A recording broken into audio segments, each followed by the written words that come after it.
सुबह के 5 बजे अभी पौ भी नहीं फटी थी। जम्मू और कश्मीर के उधमपुर में पैरा स्पेशल फोर्सेस ब्रिगेड के ट्रेनिंग ग्राउंड पर गहरा अंधेरा छाया हुआ था। सर्द सुबह की हवा को चीरती हुई धूल उगाते भारी बूटों की आवा और हड्डियों तक कंपकंपी पैदा करने वाली दमदार कमांड की गूंज ही सुनाई दे रही थी। दुश्मन सामने, फायर। लगभग 20 सर्वश्रेष्ठ स्पेशल फोर्सेस कमांडो की एक टुकड़ी अनुशासित ढंग से आगे भी और काल्पनिक दुश्मन पर अपनी राइफलें तान दी।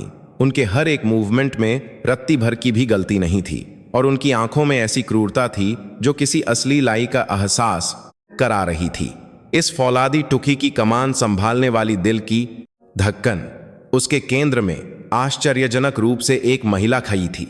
लगभग 165 सेंटीमीटर का छोटा कद, लेकिन कसकर भींचे हुए होंठ और मजबूत कंधे, और किसी भी खतरे के सामने न झुकने वाली उसकी पैनी नहरें यह साबित कर रही थीं कि वह यहाँ क्यों थी। उसका नाम कैप्टन अनन्या शर्मा था। 30 साल की उम्र में वह स्पेशल फोर्सेस ब्रिगेड की सबसे महत्वपूर्ण मानी जाने वाली ऑपरेशन ऑफिसर की भूमिका निभा रही थी। वह उन गिनी चुनी महिला सैनिकों में से थी जिसने सिर्फ अपनी काबिलियत के दम पर इस कठोर पुरुषों की दुनिया में अपनी जगह बनाई थी। आज भी वह हमेशा की तरह सुबह की ट्रेनिंग का सीधे नेतृत्व कर रही थी और अपने अधीनस्थों से पूर्णता से भी बौखकर की मांग कर रही थी। तीसरी प्लेटून, सभी पेट के बल लेट जाओ, सामने 30 मीटर तक रेंग कर आगे बढ़ो। अनन्या ने अपने हाथ में पके मेगाफोन से आदेश दिया। उसकी आवाज तीखी और दृढ़ थी। गति 10 मीटर प्रति 30 सेकंड के अंदर बनाए रखना। पिछने वाले की सबसा पूरी टीम को मिलेगी। एक आह की गूंज के साथ सभी सैनिक एक साथ नीचे झुके और धूल भरी मीन पर रेंगने लगे, लेकिन उनकी हांफती सांसों के बीच टुकी के पीछे से कुछ सैनिकों की असंतोष भरी आवाज़ें धीरे धीरे सुनाई दी। आह, ये हरीली औरत फिर शुरू हो गई। सच में थका देती है। सही कहा, औरत होकर अकेले ही इतना दिखावा करती है। सुबह सुबह ये क्या मुसीबत है। उनकी बड़बड़ाहट चालाकी से ट्रेनिंग के शोर में दब गई, लेकिन अनन्या के तेज कानों ने सब कुछ सुन लिया था। एक पल के लिए उसकी भौहें बहुत मामूली सी सिकू ही, लेकिन फिर उसने खुद को शांत कर लिया। उसने अनसुना कर दिया, क्योंकि अब उसे इन सब की आदत हो गई थी। 3 साल पहले जब सबने कहा था कि यह असंभव है, तब उसने स्पेशल फोर्सेस ब्रिगेड में शामिल होने के लिए स्वेच्छा से आवेदन किया था। पहले दिन से ही उसे इस तरह की अदृश्य दीवारों से लड़ना पा था। एक औरत स्पेशल फोर्सेस में क्या कर लेगी? दूर ऊपर कोई बहा अफसर इसका साथ दे रहा होगा। ज्यादा दिन नहीं टिकेगी, भाग जाएगी। अनगिनत पूर्वाग्रह और ईर्ष्या भरी नहरें उसकी पीठ पर खंजर की तरह चुभती थीं, लेकिन अनन्या ने कभी भी उनकी बातों का जवाब बातों से नहीं दिया। उसने हमेशा अपनी काबिलियत और नतीजों से जवाब दिया था। वह उनसे यादा ते दौई, यादा सटीक निशाना लगाया और यादा बेहतर तरीके से ऑपरेशन की योजना बनाई। उसकी खून पसीने की मेहनत के सामने खुलेआम उसकी उपेक्षा करने वाले लोग धीरे धीरे कम हो गए थे, लेकिन फिर भी पर्दे के पीछे उसके प्रति ठंडी नहरें और तिरस्कार लगातार जारी था। अनन्या पेट के बल रेंगते हुए सैनिकों के बीच धीरे धीरे चली और एक सैनिक की पीठ पर अपने बूट के अगले हिस्से से हल्के से मारा, जिसका पोस्चर बिक गया था। सिपाही कुमार, कमर नीचे। पोस्चर बिगहा तो दुश्मन का सीधा निशाना बनोगे। होश में हो या नहीं? उसकी तीखी टिप्पणी पर सिपाही कुमार चौंक गया और तुरंत अपना पोस्चर ठीक कर लिया। अनन्या ने फिर से मेगाफोन अपने मुंह के पास लगाया। उसकी आंखों में कोई हिचकिचाहट नहीं थी और उसकी आवाज में कोई भावना नहीं थी, केवल एक कमांडर की तरह ठंडक और दृढ़ता थी। लक्ष्य तक पहुंचने में 10 सेकंड बाकी हैं। रफ्तार बहाव। पूर्व का आकाश धीरे धीरे लालिमा से भरने लगा था। ट्रेनिंग ग्राउंड की ठंडी हवा में अनन्या आज भी हमेशा की तरह खुद के साथ अपनी अकेली लड़ाई जीत रही थी, लेकिन वह अभी तक यह नहीं जानती थी कि हर दिन दोहराया जाने वाला यह ठंडा तिरस्कार और पूर्वाग्रह जल्द ही उसके जीवन को जैज हिला देने वाले एक बझे तूफान का एक संकेत था। वह तूफान एक सैनिक के रूप में उसकी ईत, स्वाभिमान और वह सब कुछ छीनने के लिए तैयार था जिसकी वह इतनी शिद्दत से रक्षा करना चाहती थी। टकराव की शुरुआत। कठोर सुबह की ट्रेनिंग खत्म होने के बाद अधिकारियों को पसीना सूखने से पहले ही बटालियन कमांडर के ऑफिस में बुलाया गया। अगले हफ्ते होने वाले बहे विस्फोट अभ्यास डेमोलिशन ट्रेनिंग पर अंतिम समीक्षा बैठक थी। पसीने की नम गंध और सैनिकों की गास तनाव भरी हवा में कैप्टन अनन्या शर्मा हमेशा की तरह सबसे ज्यादा ध्यान का केंद्र थी। वह इस यूनिट की एकमात्र महिला प्लाटून कमांडर थी और यह बात हमेशा उसके कंधों पर एक अदृश्य बोझ डाले रहती थी। Battalion commander colonel Ajay Mehra ने मोटी ट्रेनिंग योजना की फाइल पलटते हुए बैठक शुरू की। वह एक ठेठ मैदानी सैनिक थे जिनकी आवाज भारी और दमदार थी और वह जटिल समस्याओं के बजाय सरल और स्पष्ट चीजों को पसंद करते थे। अगले हफ्ते होने वाले विस्फोट अभ्यास पर अंतिम चर्चा करेंगे। इस बार हम असली लाई के बराबर मात्रा में टीएनटी विस्फोटक का उपयोग करेंगे, इसीलिए तरा भी उतना ही यादा है। सभी प्लाटून कमांडर पूरी तरह से चौकस रहें, समझे? जी सर, सभी प्लाटून कमांडरों ने एक साथ जवाब दिया। अनन्या भी अपनी कमर सीधी करके कमांडर की बातों पर ध्यान दे रही थी।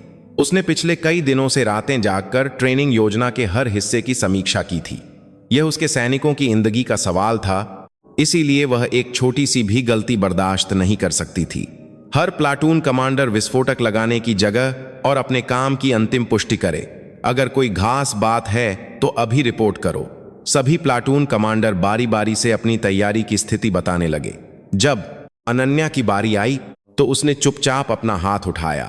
कर्नल सर, मुझे कुछ कहना है। कर्नल अजय मेहरा ने थोड़ी झुंझलाहट के साथ उसकी ओर देखा। वह अनन्या की काबिलियत को तो मानते थे, लेकिन उसके क्रूरत से ज्यादा सतर्क और नियमों का पालन करने वाले स्वभाव को थोड़ा थकाऊ समझते थे। कैप्टन अनन्या, कोई समस्या है क्या? जी कर्नल सर, योजना की समीक्षा करने पर पता चला है कि विस्फोटक लगाने की जगह और सैनिकों के सुरक्षित स्थान के बीच की दूरी हमारे सेना के नियमों से कम है। अनन्या की बात पर कुछ प्लाटून कमांडरों की नहरें उस पर टिक गईं। उसने बिना किसी परवाह के अपने तैयार किए हुए दस्तावेज खोलते हुए कहा, मौजूदा योजना में यह 150 मीटर निर्धारित है, लेकिन इस बार इस्तेमाल होने वाले विस्फोटक की ताकत को देखते हुए नियमों के अनुसार कम से कम 200 मीटर की दूरी होनी चाहिए। 50 मीटर की कमी है। किसी भी अनहोनी से बचने के लिए हमें अतिरिक्त सुरक्षा दूरी सुनिश्चित करनी चाहिए।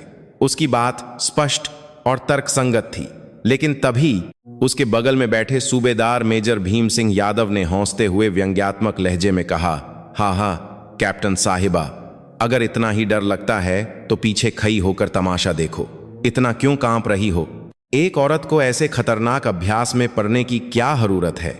सूबेदार मेजर भीम सिंह यादव वह 15 साल के अनुभव वाले एक अनुभवी सैनिक थे, लेकिन उनकी सोच पुरानी, सत्तावादी और महिलाओं के प्रति गहरी पूर्वाग्रह से भरी थी। वह शुरू से ही अनन्या को पसंद नहीं करते थे और मौका मिलते ही उसे नीचा दिखाने की कोशिश करते थे। पल भर में बैठक का माहौल ठंडा पक गया। अनन्या की नगरें बर की तरह ठंडी हो गईं। सूबेदार मेजर साहब, सुरक्षा नियम लिंग देखकर नहीं, बल्कि हर सैनिक के लिए बनाए गए सबसे बुनियादी सिद्धांत हैं। सिद्धांत सिद्धांत, अरे वाह, हमारी सिद्धांतवादी मैडम आ गईं। भीम सिंह ने नाटकीय ढंग से हाथ हिलाते हुए उसका मग्गा को घाया। कैप्टन अनन्या, मैदान में काग पर लिखे इन सिद्धांतों से ज्यादा अनुभव काम आता है। तुमने खुद कितनी बार विस्फोटक संभाला है जो मुझे सिद्धांत सिखाने चली हो? उसकी बातें सीधे तौर पर व्यक्तिगत हमला थीं। वह अनन्या की काबिलियत को जानते हुए भी जानबूझकर उसके लिंग और अनुभव की कमी का हवाला देकर उसे शर्मिंदा करना चाहता था। दूसरे प्लाटून कमांडर असहज महसूस कर रहे थे, लेकिन अनुभवी भीम सिंह के गुस्से से बचने के लिए वे अनजान बने रहे। लेकिन अनन्या पीछे नहीं हटी। उसने बिना किसी घबराहट के शांत आवाज में भीम सिंह की आंखों में सीधे देखते हुए जवाब दिया, ठीक 73 बार। क्या? भीम सिंह का चेहरा एक पल के लिए सख्त हो गया। कमीशन मिलने के बाद से अब तक मैंने कुल 73 बार विस्फोट अभ्यास का नेतृत्व किया है और उनमें भाग लिया है, और उन 73 अभ्यासों के दौरान बिना किसी सुरक्षा दुर्घटना के सभी मिशन पूरे किए हैं। बैठक में कुछ देर के लिए सन्नाटा छा गया। यूनिट में कोई भी अनन्या की असाधारण काबिलियत से इनकार नहीं कर सकता था। उसने भारतीय सैन्य अकादमी से शीर्ष स्थान के साथ स्नातक किया था और स्पेशल फोर्सेस ब्रिगेड में आने के बाद से हर ट्रेनिंग मूल्यांकन में शीर्ष प्रदर्शन किया था। उसके जवाब से भीम सिंह का चेहरा गुस्से से लाल पीला हो गया। जब काबिलियत से उसका मुंह बंद हो गया तो उसकी हीन भावना और भी बहे गुस्से में बदल गई। इस असहज माहौल को कर्नल अजय मेहरा ने संभाला। ठीक है, सुरक्षा दूरी कैप्टन अनन्या के सुझाव के अनुसार समायोजित की जाएगी। यह एक महत्वपूर्ण बिंदु था। किसी और को कुछ कहना है, लेकिन भीम सिंह ने अंत तक अपनी बात नहीं छोड़ी। कर्नल सर, मैं इसका विरोध करता हूं। इस तरह के अत्यधिक सुरक्षा उपाय अभ्यास की वास्तविकता को कम कर देंगे। असली लय में इतनी आरामदायक सुरक्षा दूरी के लिए न तो समय होता है और न ही जगह। उसकी बात में भी कुछ दम था। अभ्यास असली लय जैसा होना चाहिए, यह सेना का एक पुराना सिद्धांत था। अनन्या ने फिर से मुंह खोला। सूबेदार मेजर साहब की बात में भी दम है, लेकिन अभ्यास में दुर्घटना हो गई तो असली लय का कोई मतलब ही नहीं रह जाएगा। हमारा पहला कर्तव्य इंदा रहकर दुश्मन से लड़ना है। अनन्या शर्मा। आखिरकार भीम सिंह का धैर्य टूट गया। वह अपनी जगह से उठकर अनन्या पर चिल्लाया, तुम होती कौन हो मुझसे इस तरह बाण लाने वाली? रैंक, अनुभव, सब में मैं तुमसे ऊपर हूं। इतनी हिम्मत कहां से आई? बैठक का माहौल पल भर में बरीला हो गया। अनन्या ने भीम सिंह के गुस्से का सीधे सामना करते हुए शांति से जवाब दिया, मां कीजिए। सूबेदार मेजर साहब, अगर मेरे कहने का तरीका गलत था तो मैं मांझी मांगती हूं, लेकिन मेरा मतलब सिर्फ यह था कि सैनिकों की जान से जुड़े सुरक्षा मामले पर किसी भी चीप से समझौता नहीं किया जा सकता। वह 1 इंच भी पीछे नहीं हटी। कर्नल अजय मेहरा ने जल्दी से स्थिति को संभाला। बस करो, सब शांत हो जाओ। सुरक्षा दूरी नियमों के अनुसार ही रखी जाएगी। यह अंतिम फैसला है। अब इस मुद्दे पर कोई बहस नहीं होगी। बैठक तुम होने के बाद जब सब चले गए, तब भी अनन्या अकेली बैठकर ट्रेनिंग योजना की फिर से समीक्षा करती रही। विस्फोटक का प्रकार, डेटोनेटर की स्थिति, भागने का रास्ता, आपातकालीन चिकित्सा टीम की तैनाती, उसने सब कुछ शुरू से फिर से जांचा। उसके लिए अपने सैनिकों की सुरक्षा उसके स्वाभिमान और किसी भी चीज से बक्कर थी। उसे महसूस हो रहा था कि यह अभ्यास शुरू से ही किसी अशुभ संकेत से घिरा हुआ है, और दुर्भाग्य से उसका यह अशुभ अंदेशा लत नहीं था। बैठक खत्म होने के बाद कमांडर के ऑफिस में केवल ठंडी खामोशी बची थी। कैप्टन अनन्या शर्मा अकेली अपनी जगह पर बैठी थी और जैसे कुछ देर पहले का हंगामा हुआ ही न हो, वह चुपचाप ट्रेनिंग योजना को फिर से देख रही थी। उसका पेन बार बार विस्फोटक की तैनाती और सैनिकों के भागने के रास्ते को फिर से बना रहा था, ताकि किसी भी संभावित खतरे को खोजा जा सके। सूबेदार मेजर भीम सिंह की अपमानजनक बातों से उपजा गुस्सा और चोट अब सैनिकों की सुरक्षा की भारी जिम्मेदारी के पीछे दब चुके थे। यही उसका तरीका था जिससे वह पिछले 3 सालों से इस कठोर जगह पर टिकी हुई थी। तभी ऑफिस का दरवाजा धीरे से खुला और एक आदमी अंदर आया। लंबा कद और शालीन व्यक्तित्व वाला। वह उसी के रैंक का एक अधिकारी था। अनन्या फिर से अकेले देर रात तक काम, एक यशस्वी और नरम आवाज। अनन्या ने सिर उठाकर उसे देखा और उसके तनावग्रस्त चेहरे पर हल्की सी मुस्कान आ गई। अरे रोहन, तुम यहां कैसे? उसने उसी से स्वागत किया। उस आदमी का नाम मेजर रोहन वर्मा था। वह वर्तमान में भारतीय सेना के हृदय सेना मुख्यालय नई दिल्ली में आस तौर पर सेनाध्यक्ष के सचिवालय में कार्यरत एक जिंगिंग अधिकारी था। वह अनन्या का भारतीय सैन्य अकादमी का बैचमेट था और सेना में उसका एकमात्र ऐसा दोस्त था जिससे वह अपने दिल की बात कह सकती थी। तुम्हें देखने आया था। और कैसे? रोहन ने अनन्या के सामने वाली कुर्सी पर बैठते हुए चिंता भरे चेहरे से कहा। उसके चेहरे पर दुख सा झलक रहा था। भीम सिंह, वह आदमी अभी तक सुधरा नहीं। सुना है उसने तुम्हारे साथ बहुत बदतमीजी की। कोई बात नहीं, अब आदत हो गई है। अनन्या ने एक फीकी मुस्कान के साथ जवाब दिया। उसके जवाब पर रोहन की भौहें और सिकुड़ गईं। आदत नहीं डालनी चाहिए अनन्या, यह सरासर अपमान और मानवाधिकार का उल्लंघन है। तुम्हें इस तरह का अनुचित व्यवहार क्यों सहना चाहिए? सहना नहीं, जीतना है अपनी काबिलियत से। ईद तो तुम्हारी वैसी की वैसी है। रोहन ने एक गहरी सांस ली और अनन्या के कंधे पर धीरे से अपना हाथ रखा। उसके स्पर्श में गर्मजोशी भरी सांत्वना और गहरी चिंता थी। अगर मेरे पिता को यह पता चल गया तो शायद हंगामा हो जाएगा। वह तुरंत इस पूरी यूनिट को उलट पुलट कर देंगे। उसकी बात पर अनन्या का चेहरा एक पल के लिए सख्त हो गया। उसने एक चोर की तरह चारों ओर देखा और अपनी आवाज धीमी कर ली।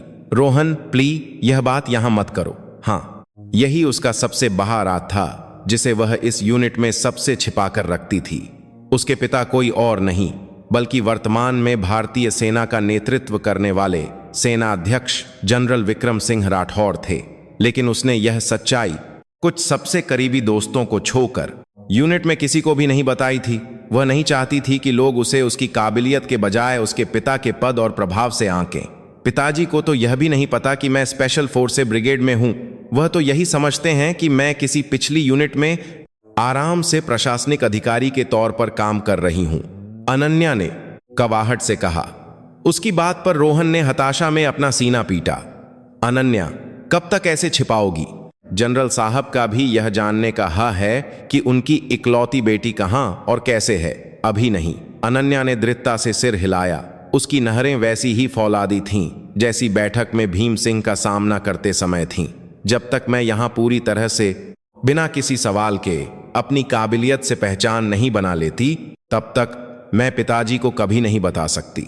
जिस पल पिताजी का नाम सामने आएगा, मैं सैनिक अनन्या शर्मा नहीं बल्कि सिर्फ जनरल की बेटी बनकर रह जाऊंगी।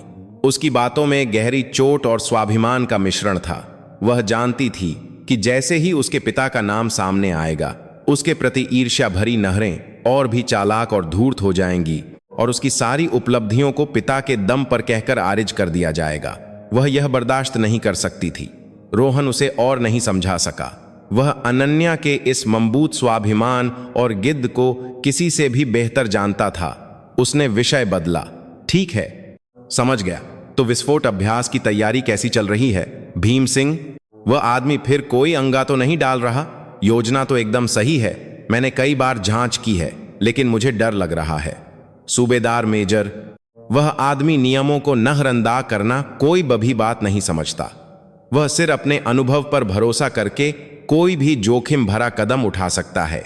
इस तरह के तरनाक अभ्यास में ऐसी एक छोटी सी लतहमी भी एक बदभई दुर्घटना का कारण बन सकती है। उसकी आवाज़ में गहरी चिंता थी। यह सिर्फ उसके प्रति दुश्मनी के कारण नहीं था, बल्कि एक कमांडर के रूप में अपने सैनिकों और शायद सूबेदार मेजर भीम सिंह की खुद की सुरक्षा के लिए एक सच्ची चिंता थी। क्या मैं कमांडर से एक बार फिर मजबूती से बात करूं? सूबेदार मेजर को इस अभ्यास से बाहर रखने के लिए कहूं? रोहन ने प्रस्ताव रखा, लेकिन अनन्या ने सिर हिला दिया। नहीं, कोई आयदा नहीं होगा। वह मेरी बात को और भी ज्यादा नजरअंदाज करेगा और दिखाने के लिए और भी तरनाक काम करेगा।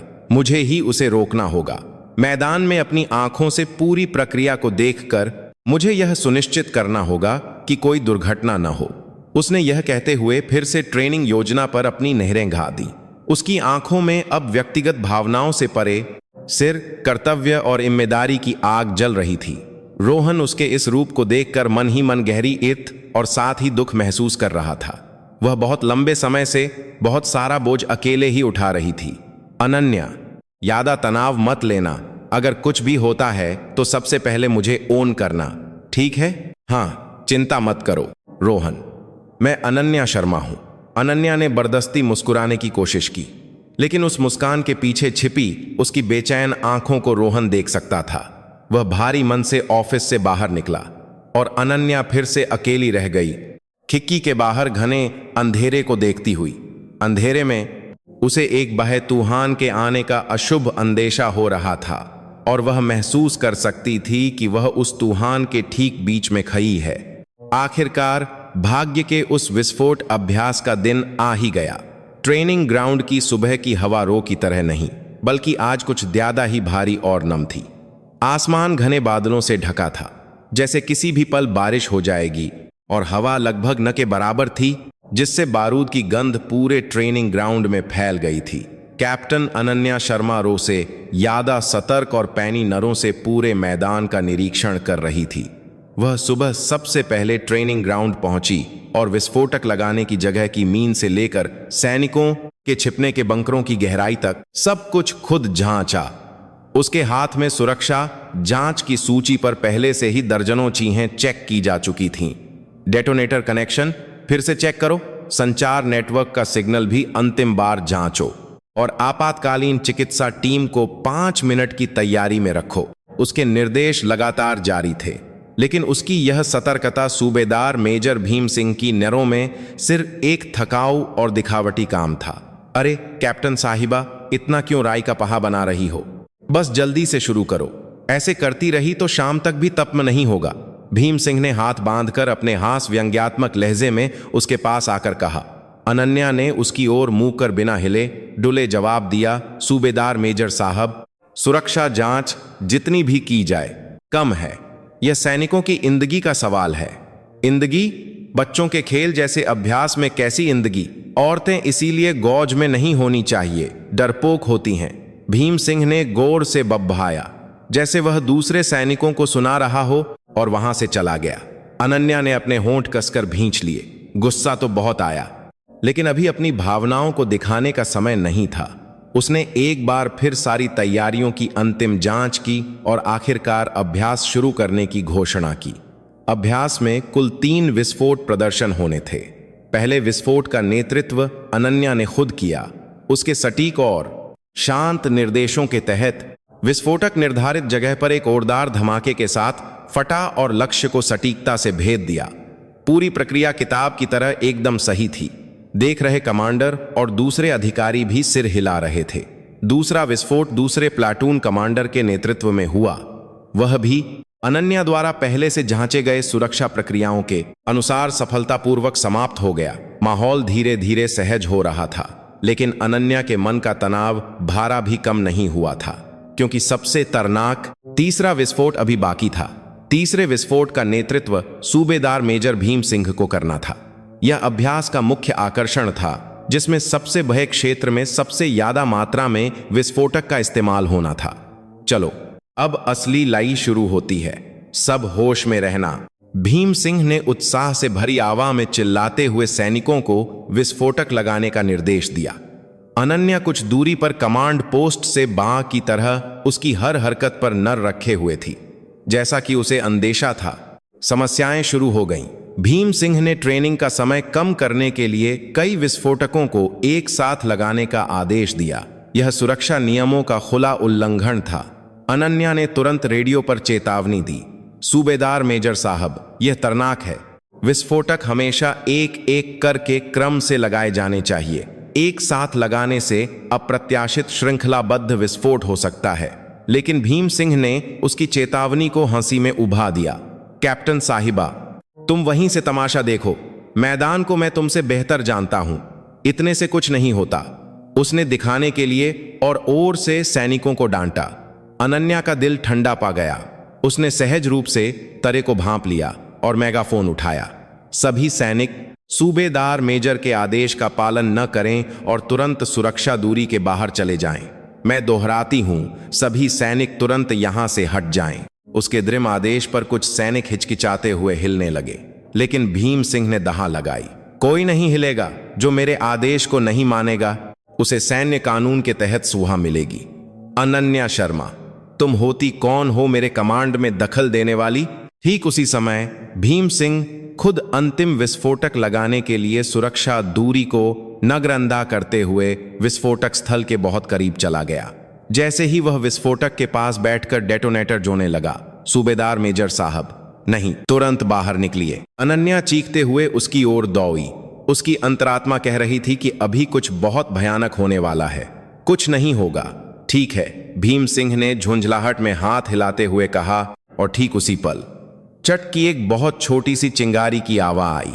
शायद थलत जुहे तार से या तिन बिजली से पैदा हुई एक छोटी सी चिंगारी, लेकिन वह छोटी सी चिंगारी मौत का संकेत थी, जो उम्मीद से कहीं ज्यादा तेजी से एक ओरदार धमाके के साथ पहला विस्फोट हुआ।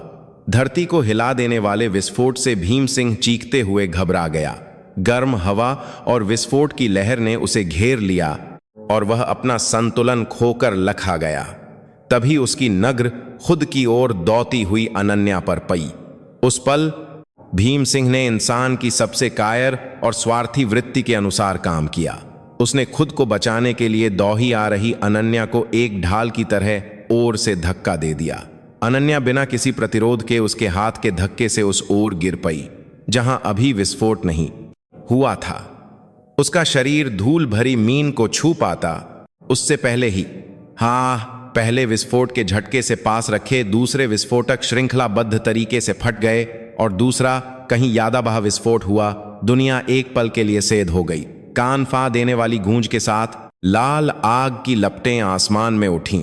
गर्म हवा ने हवा को जला दिया और मिट्टी, पत्थर और नुकीले टुकड़े बारिश की तरह चारों ओर बिखर गए। गिरती हुई अनन्या के शरीर ने उन भयानक टुकड़ों की बारिश का सीधे सामना किया। वह चीख भी नहीं पाई। दर्जनों, सैकड़ों नुकीले टुकड़े उसके चेहरे के दाहिने हिस्से और गर्दन में गहराई से धंस गए। उसकी साफ सुथरी वर्दी पर खून का फव्वारा फूट पा। उसकी आंखों में आखिरी चीज जो दिखाई दी वह थी डर से उसे देखता हुआ भीम सिंह का चेहरा और तेजी से दूर होता हुआ धूसर आसमान। और फिर सब कुछ गहरे अंधेरे में डूब गया। मेडिक, मेडिक, कैप्टन साहिबा को चोट लगी है, कोई जल्दी एम्बुलेंस बुलाओ। धत तेरे की। ट्रेनिंग ग्राउंड पल भर में एक कुरुक्षेत्र में बदल गया। सैनिकों की चीख पुकार और रोना धोना गूंज रहा था और बारूद का तीखा धुआं चारों ओर फैल गया। मेडिक दौड़कर आए और खून से लथपथ अनन्या का प्राथमिक उपचार करने लगे, लेकिन उसकी हालत बहुत गंभीर थी। डर से सहमा हुआ सही सलामत खगा भीम सिंह अपने ही हाथों से रची इस भयानक त्रासदी को एक बेजान मूर्ति की तरह बस देखता रहा। उसकी एक कायरतापूर्ण ललती ने एक इंसान की जिंदगी और इस पूरी यूनिट की किस्मत को एक ऐसे नर्क में धकेल दिया था जहां से वापसी नामुमकिन थी।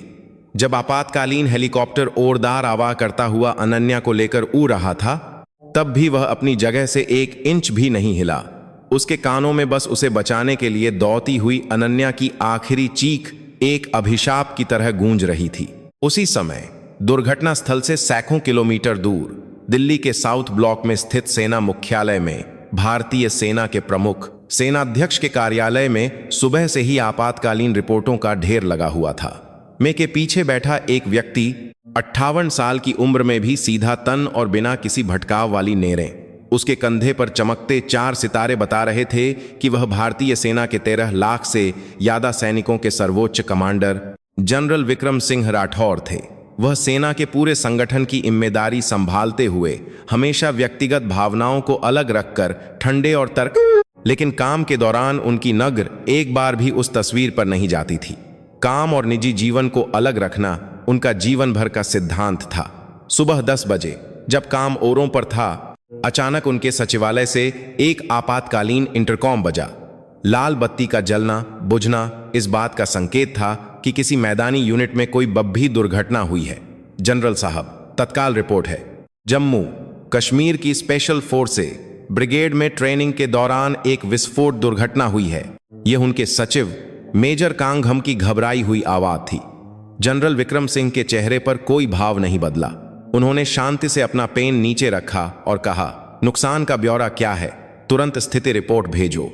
सेनाध्यक्ष के रूप में सेना के भीतर होने वाली हर दुर्घटना की जिम्मेदारी उनकी थी। वह दुर्घटना के पैमाने या पीड़ित की पहचान के आधार पर अपना रवैया कभी नहीं बदलते थे। हर सैनिक उनके लिए उतना ही कीमती था और देश का बेटा था जिसकी रक्षा करनी थी। कुछ मिनट बाद मेजर कांगमत कठोर चेहरे के साथ सेनाध्यक्ष के कार्यालय में दौड़े आए। उनके हाथ में ताहा प्रिंट हुई पहली स्थिति रिपोर्ट थी। उनके चेहरे पर रो की शांति के बजाय अत्यधिक तनाव और कुछ ऐसा था जिसे कहना मुश्किल था। जनरल साहब, स्पेशल फोर्सेस ब्रिगेड की दुर्घटना के संबंध में तत्काल रिपोर्ट देनी है। जनरल विक्रम सिंह ने दस्तावेजों से सिर उठाकर पूछा। उनकी आवाज अभी भी शांत थी। नुकसान कितना है?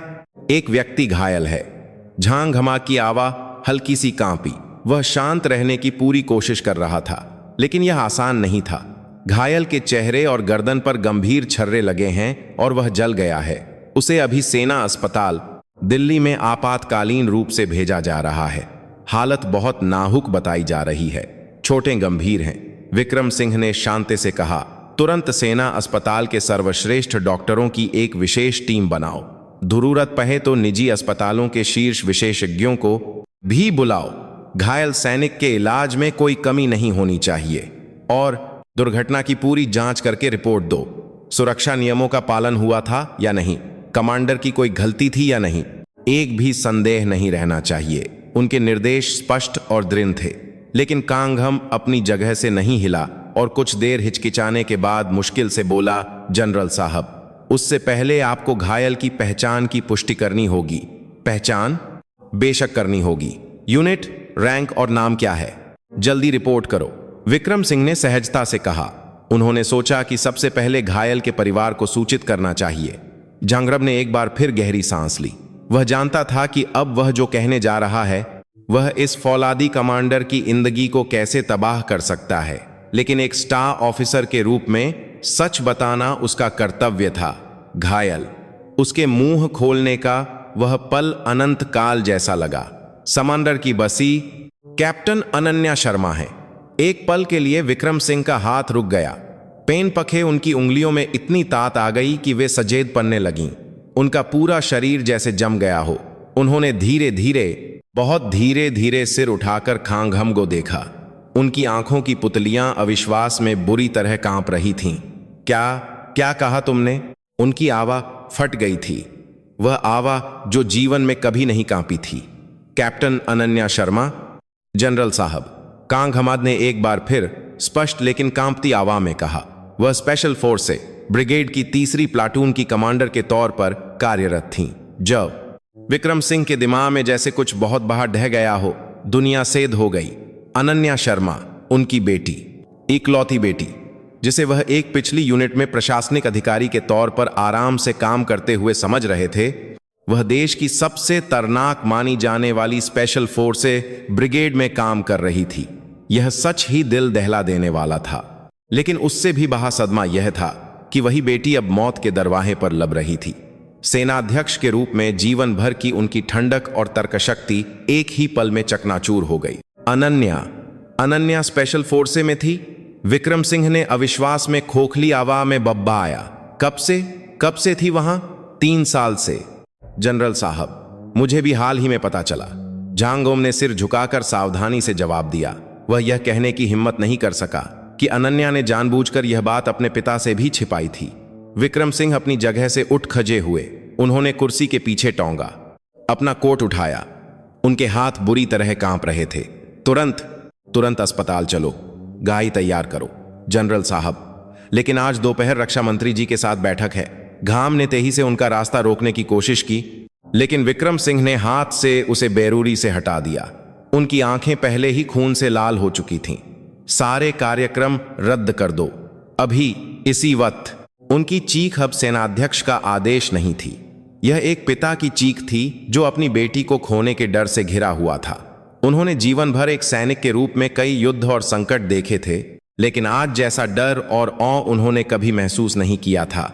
सेनाध्यक्ष का भारी कवच टूटकर बिखर गया था और उसके अंदर सिर अपनी बेटी की चिंता में डूबे एक पिता का तपता हुआ दिल बचा था। गाही में वह लगातार खुद को कोस रहे थे। उनकी बेटी 3 साल से उस खतरनाक यूनिट में काम कर रही थी और उन्हें पता तक नहीं था वह कितने लापरवाह और मूर्ख पिता थे। उनकी बेटी ने इतना मुश्किल रास्ता क्यों चुना? क्यों उसने उनसे भी यह बात नहीं कही? अनगिनत सवाल उनके दिमाग में घूम रहे थे, लेकिन अभी उनके लिए सिर्फ एक ही चीज महत्वपूर्ण थी।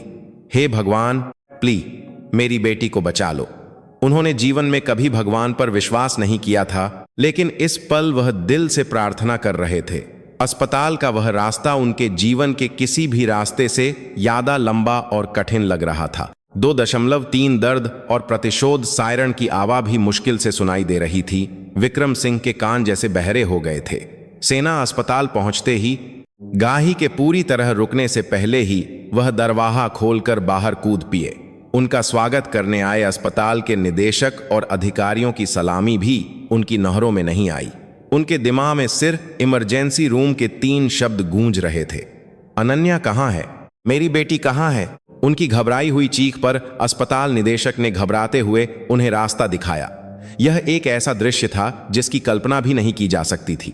भारतीय सेना के शिखर पर हमेशा चट्टान की तरह मजबूत और शांत रहने वाले जनरल विक्रम सिंह कहीं नहीं थे। वहां सिर्फ अपनी बेटी की जिंदगी के लिए चिंतित एक आम पिता विक्रम सिंह मौजूद थे।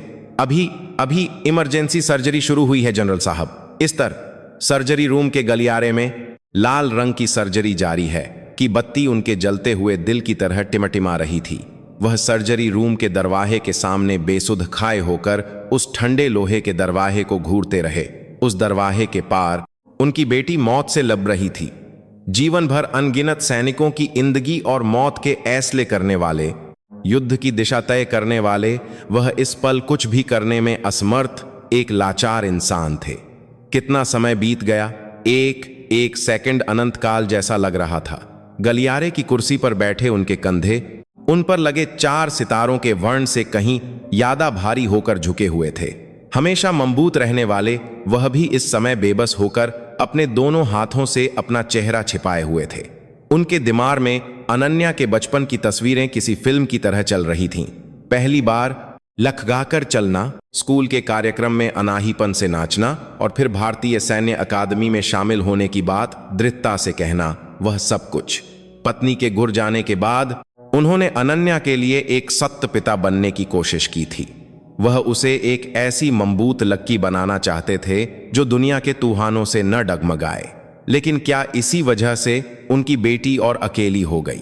क्या इसी वजह से वह उन पर भी भरोसा न कर सकी और उस मुश्किल जगह पर अकेले ही सब कुछ सहती रही?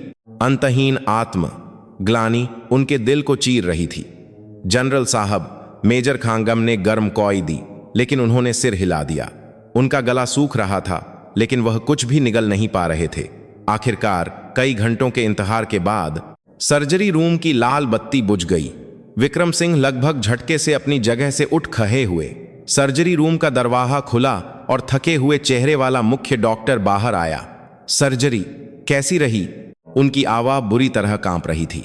डॉक्टर ने विक्रम सिंह के पद और पहचान को ध्यान में रखते हुए सावधानी से कहा, खुशकिस्मती से जान को तरा नहीं है। सभी महत्वपूर्ण अंगों को कोई नुकसान नहीं हुआ है। यह एक वाक्य सुनते ही विक्रम सिंह के पैरों की जान निकल गई और वह लख गए। छांगवाख ने तेजी से उन्हें सहारा दिया। जान को तरा नहीं है, यह एक वाक्य उनके लिए दुनिया की किसी जान निकल गई भी जीत से ज्यादा खुशी और सुकून देने वाला था। लेकिन डॉक्टर की अगली बात ने उनके सुकून को फिर से निराशा में धकेल दिया। चेहरे के दाहिने हिस्से और गर्दन पर काई जल गया है और बहुत सारे छर्रे भी गहरे धंसे हुए थे। हमने ज्यादातर छर्रे निकाल दिए हैं, लेकिन पूरी तरह से ठीक होने में कांजी समय लगेगा। विक्रम सिंह ने कांपते हुए दिल को संभालकर वह सवाल पूछा जिसे वह पूछना तो चाहते थे पर डर रहे थे। निशान तो नहीं रहेंगे? डॉक्टर ने एक असहज भाव के साथ अपनी नहरें झुका लीं। हम पूरी कोशिश करेंगे, लेकिन घाव इतने गहरे और फैले हुए हैं कि उन्हें पूरी तरह से मिटाना मुश्किल होगा। आसकर चेहरे का हिस्सा जान है, इसने कहा। रे यह सुनते ही विक्रम सिंह का दिल एक बार फिर टूट गया। वह उस आईसीयू की ओर बहे जहां सर्जरी के बाद उनकी बेटी को ले जाया गया था। कांच की खिड़की के पार पट्टियों में लिपटी कई मेडिकल उपकरणों से घिरी सोती हुई बेटी का चेहरा दिखाई दे रहा था।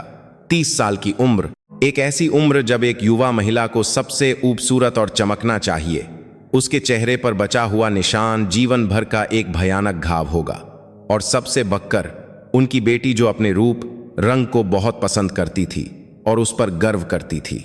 और वह निशान एक सैनिक के रूप में उसके उस स्वाभिमान पर भी एक अमिट छाया डालेगा। वह कांच की खिड़की पर अपना माथा टिकाकर चुपचाप अपनी बेटी को देखते रहे। गुस्सा, दुहक से परे एक ठंडा गुस्सा उनके पूरे शरीर पर हावी होने लगा।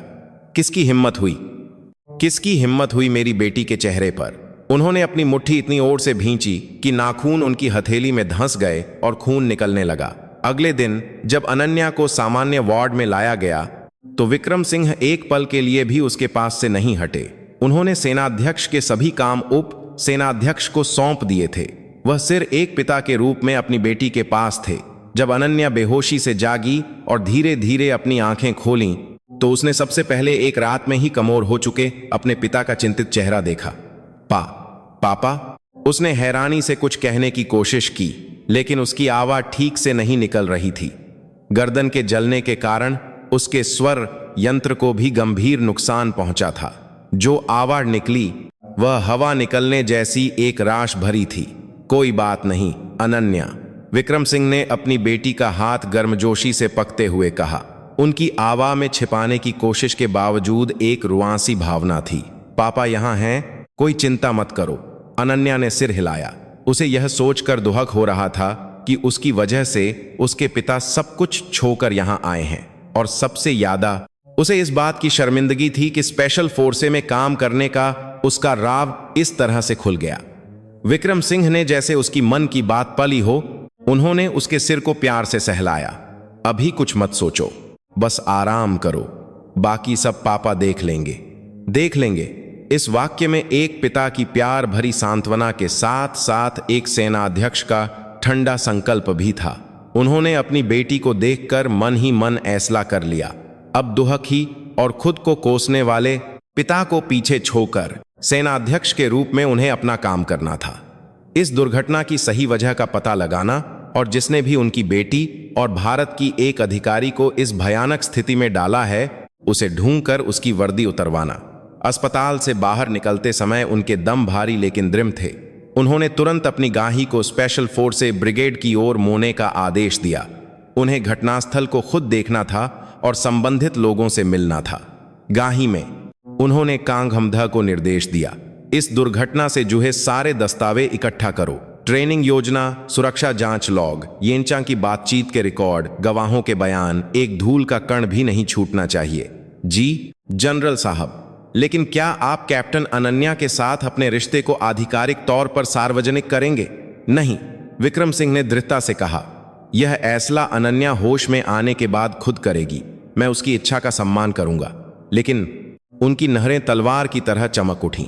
इस दुर्घटना की जांच किसी भी राजनीतिक विचार या बाहरी दबाव के बिना सिर्फ सैन्य कानून के अनुसार पूरी तरह से सिद्धांतों पर होगी, चाहे इसके लिए मुझे अपनी पूरी तात ही क्यों न लगानी पड़े। उनकी यह घोषणा जल्द ही आने वाले एक बहे तूफान का आगाह थी। पिता का गुस्सा और सेनाध्यक्ष की तात जब मिलती है तो उस तूफान को कोई नहीं रोक सकता। यह गाही में बैठे हर व्यक्ति को पता था। बेटी की दुर्घटना के बाद सेनाध्यक्ष विक्रम सिंह बाहर से तो सामान्य दिख रहे थे। वह रक्षा मंत्रालय की बैठकों में शामिल हुए, दस्तावेजों के ढेर पर हस्ताक्षर किए और मैदानी यूनिटों से रिपोर्टें लीं। लेकिन पर्दे के पीछे उनकी हरकतें पहले से कहीं ज्यादा गोपनीय और तेजी से हो रही थीं। वह इस मामले को सिर्फ आधिकारिक सैन्य पुलिस की जांच पर छोड़ने वाले नहीं थे। उन्हें अपने दशकों के सैन्य अनुभव से पता था कि जैसे ही सेनाध्यक्ष के रूप में उनकी पहचान सामने आएगी, सच्चाई और भी गहरी छिप जाएगी। सच चाहने वालों की तरह ही सच को दबाने वाले भी संगठन में हमेशा मौजूद रहते हैं। खासकर इस मामले में जहां कमांडर की लापरवाही और यूनिट की घाबियां जूही होने की संभावना थी। उन्होंने कुछ ऐसे लोगों को गुप्त रूप से बुलाया जिन पर वह पूरी तरह से भरोसा कर सकते थे।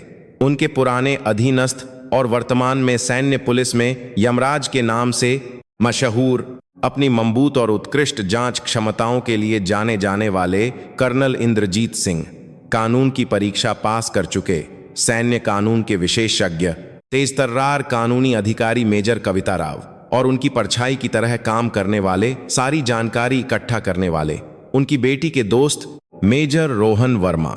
ये तीन लोग विक्रम सिंह द्वारा गठित अनौपचारिक विशेष जांच दल के मुख्य सदस्य थे। यह जांच पूरी तरह से अनौपचारिक होगी। सेनाध्यक्ष के कार्यालय में विक्रम सिंह ने तीनों से गंभीरता से कहा, कोई भी आधिकारिक रिकॉर्ड नहीं रखा जाएगा। आप लोग मेरी आंख और कान बनकर सिर्फ मुझे सीधे रिपोर्ट करेंगे। लक्ष्य सिर्फ एक है, इस विस्फोट दुर्घटना की सच्चाई को धूल के कण तक उजागर करना। उनके निर्देश पर तीनों ने कठोर चेहरे के साथ सलामी दी। वे सेनाध्यक्ष की आंखों में इस मामले के प्रति उनकी दृढ़ इच्छा शक्ति को महसूस कर सकते थे। जांच दल का पहला लक्ष्य दुर्घटना के दिन के सभी रिकॉर्ड हासिल करना था। मेजर रोहन वर्मा ने सेनाध्यक्ष के सचिवालय के अधिकार का उपयोग करके स्पेशल फोर्सेस ब्रिगेड से दुर्घटना से संबंधित सभी आधिकारिक दस्तावेज मंगवाए। मोटी फाइलों का एक ढेर विक्रम सिंह की मेज पर रखा गया। ट्रेनिंग योजना, सुरक्षा जांच रिकॉर्ड, रेडियो बातचीत की रिकॉर्डिंग, घटनास्थल की तस्वीरें और यूनिट द्वारा तैयार किए गए गवाहों के शुरुआती बयान। विक्रम सिंह ने रात भर जागकर उन रिकॉर्डों की बारीकी से जांच शुरू की। सबसे पहले ट्रेनिंग योजना की समीक्षा करते हुए उनकी निरें तेज हो गईं। उन्होंने पहला संदेहजनक बिंदु खोज निकाला। यह क्या है? विक्रम सिंह ने योजना के एक हिस्से पर उंगली रखते हुए रोहन से पूछा। मूल योजना में तीसरे विस्फोट स्थल की सुरक्षा दूरी कम से कम 200 मीटर स्पष्ट रूप से लिखी गई है, लेकिन घटनास्थल की तस्वीरों के विश्लेषण से पता चलता है कि वास्तविक दूरी 150 मीटर भी नहीं थी। यह कैसे हुआ? उस समय के कमांडर सूबेदार मेजर भीम सिंह ने अपनी मर्जी से दूरी कम कर दी थी। सर, रोहन ने सावधानी से जवाब दिया। आधिकारिक कारण यह बताया गया कि ट्रेनिंग का समय कम करना और इसे और यथार्थवादी बनाना था। विक्रम सिंह की नरहें ठंडी पौ गईं। यथार्थवादी? सैनिकों की जान को दांव पर लगाकर यथार्थवाद? क्या हमारी सेना में ऐसा भी होता है? तो फिर मेरी बेटी कैप्टन अनन्या ने क्या कहा? क्या उसने इस स्थिति पर कोई राय नहीं दी? गवाहों के बयानों के अनुसार कैप्टन अनन्या ने रेडियो पर कई बार सुरक्षा दूरी का पालन करने की मजबूती से मांग की थी, लेकिन सूबेदार मेजर भीम सिंह ने उनकी चेतावनी को नजरअंदाज कर दिया और उल्टा उन्हें अपने काम में दखल न देने के लिए धमकाया। हज! विक्रम सिंह ने अपनी मुट्ठी हल्के से मैं पर मारी। आवाज यादाते नहीं थी, लेकिन उसमें भारी गुस्सा भरा हुआ था। उनकी बेटी ने एक कमांडर के रूप में अपने सैनिकों की सुरक्षा के लिए सही राय दी, लेकिन एक वरिष्ठ ने उसे अपनी सत्ता से कुचल दिया और ऐसे तरनाक हालात में भी उनकी बेटी को अपना कर्तव्य न छोड़कर अंत तक मैदान में डटे रहना पा। यह सोचकर उनका दिल टूट गया। यह भीम सिंह, इसका रिकॉर्ड कैसा है? विक्रम सिंह ने ते आवाज में पूछा। कर्नल इंद्रजीत सिंह ने एक और फाइल निकालकर रिपोर्ट दी। कमीशन के 15 साल हो चुके हैं। मेजर पद के लिए प्रमोशन में 3 बार असफल होने का रिकॉर्ड है। अतीत में कई बार अनुशासनात्मक कार्रवाई भी हुई है। किस तरह की कार्रवाई? ज्यादातर अधीनस्थों के प्रबंधन और सुरक्षा नियमों के उल्लंघन से संबंधित। आजकर 3 साल पहले एक महिला एनसीओ के प्रति अनुचित भाषा के लिए चेतावनी दी गई थी। विक्रम सिंह का चेहरा और भी सख्त हो गया। यह साम था कि वह आदतन समस्याएं पैदा करने वाला व्यक्ति था। ऐसा व्यक्ति कैसे अभी भी देश की सर्वश्रेष्ठ स्पेशल फोर्स से यूनिट में सैनिकों का नेतृत्व कर रहा था, यह उनकी समझ से बाहर था। यह सेना की भर्ती प्रणाली में एक गंभीर कमी का सबूत था। तभी रोहन वर्मा ने और भी गंभीर चेहरे से कहा, जनरल साहब, मैंने व्यक्तिगत रूप से अनन्या के बैचमेट से कुछ पता किया है। रिपोर्ट करना मुश्किल है, लेकिन बोलो, पिछले 3 सालों में स्पेशल फोर्स से ब्रिगेड में अनन्या के साथ जो व्यवहार हुआ वह कल्पना से भी ज्यादा भाराब था। रोहन की आवाज में अपने दोस्त की रक्षा न कर पाने की आत्म ग्लानि और गहरा गुस्सा था। सिर महिला होने के कारण उसे हर तरह के भेदभाव और अदृश्य विरोध का सामना करना पा। हो सकता है यह घटना भी उसी का एक हिस्सा हो। विक्रम सिंह अपनी जगह से उठे और खिड़की से बाहर अंधेरे शहर को देखने लगे। उनका शरीर गुस्से से हल्का हल्का कांप रहा था। उनकी लाडली बेटी पिछले 3 सालों से ऐसे नरक जैसे माहौल में अकेले लत्ती रही, यह सोचकर उनका दिल टुखे टुखे हो रहा था। किस तरह की घटनाएं हुई थीं? रोहन ने तैयार किए हुए दस्तावेज खोले। उसमें ऐसी बातें लिखी थीं जिन्हें कहना भी मुश्किल था। महत्वपूर्ण ट्रेनिंग से जानबूझकर बाहर रखना, स्पष्ट उपलब्धियों के बावजूद अज्ञात कारणों से प्रमोशन में बाधा और पार्टियों में मौखिक यौन उत्पीड़न और अलगाव। इस सारे भेदभाव के केंद्र में सूबेदार मेजर भीम सिंह और उसके कुछ साथी अधिकारी थे। विक्रम सिंह ने एक गहरी सांस ली। अब उन्हें समझ आ रहा था कि उनकी बेटी ने अपनी पहचान क्यों छिपाई और क्यों उसने उनसे एक बार भी यह नहीं कहा कि वह मुश्किल में है। वह अपने पिता के पद से सुरक्षा पाने के बजाय अपनी काबिलियत से उन सभी पूर्वाग्रहों से लगकर जीतना चाहती थी। कितनी मूर्ख बेटी थी, और ऐसी बेटी के मन को भी न समझ पाने वाले वह उससे भी वह मूर्ख पिता थे। वह पूरी सेना को आदेश देने वाले जनरल थे, लेकिन अपनी एक बेटी की भी रक्षा न कर पाने वाले एक असहाय पिता थे। सेनाध्यक्ष विक्रम सिंह की अनौपचारिक विशेष जांच टीम बाहर से तो शांत थी, लेकिन अंदर ही अंदर वह एक बहे जाल की तरह स्पेशल फोर्स से ब्रिगेड की गहराई से जांच कर रही थी। कर्नल इंद्रजीत सिंह ने सैन्य पुलिस में अपने संपर्कों का इस्तेमाल करके सूबेदार मेजर भीम सिंह के आस पास के लोगों से पूछताछ शुरू की, और मेजर कविता राव ने इस मामले से जुड़े सभी कानूनी पहलुओं की समीक्षा करते हुए उसके अपराध को साबित करने के लिए तलवार तय कर रही थीं। जैसे जैसे जांच गहरी होती गई, सामने आने वाली सच्चाई और भी चौंकाने वाली थी। कैप्टन अनन्या शर्मा के साथ हुआ भेदभाव और विरोध सिर्फ कुछ अधिकारियों की बचकानी ईर्ष्या या पूर्वाग्रह नहीं, बल्कि एक बहुत ही संगठित और दुर्भावनापूर्ण कृत्य था। जनरल साहब, एक चौंकाने वाली सच्चाई का पता चला है। एक रात कर्नल इंद्रजीत सिंह उत्तेजित चेहरे के साथ विक्रम सिंह के कार्यालय में आए।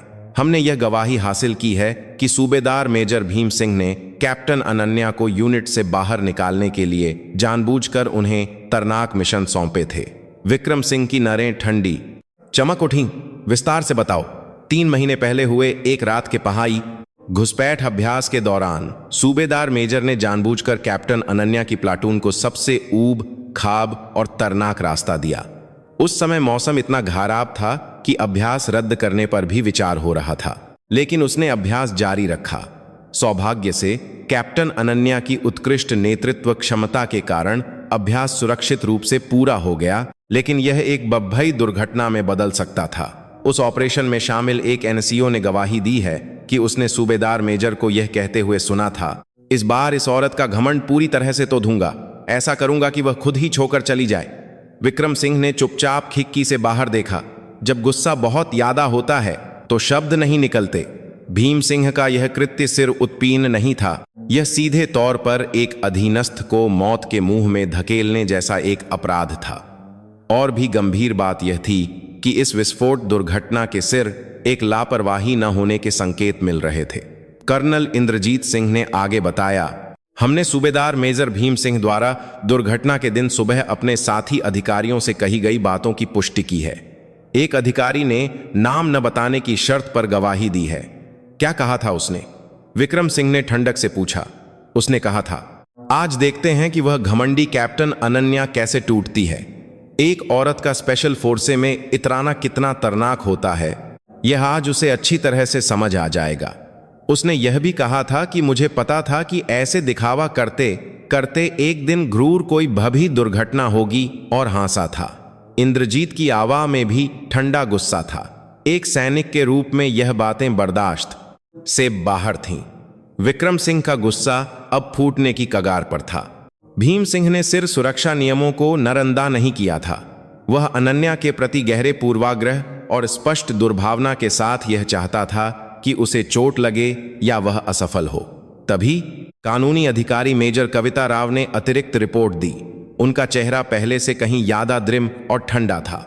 जनरल साहब, कानूनी रूप से समीक्षा करने पर सूबेदार मेजर भीम सिंह का कृत्य सिर्फ कर्तव्य के दौरान लापरवाही से चोट पहुंचाने से कहीं ज्यादा गंभीर हो सकता है।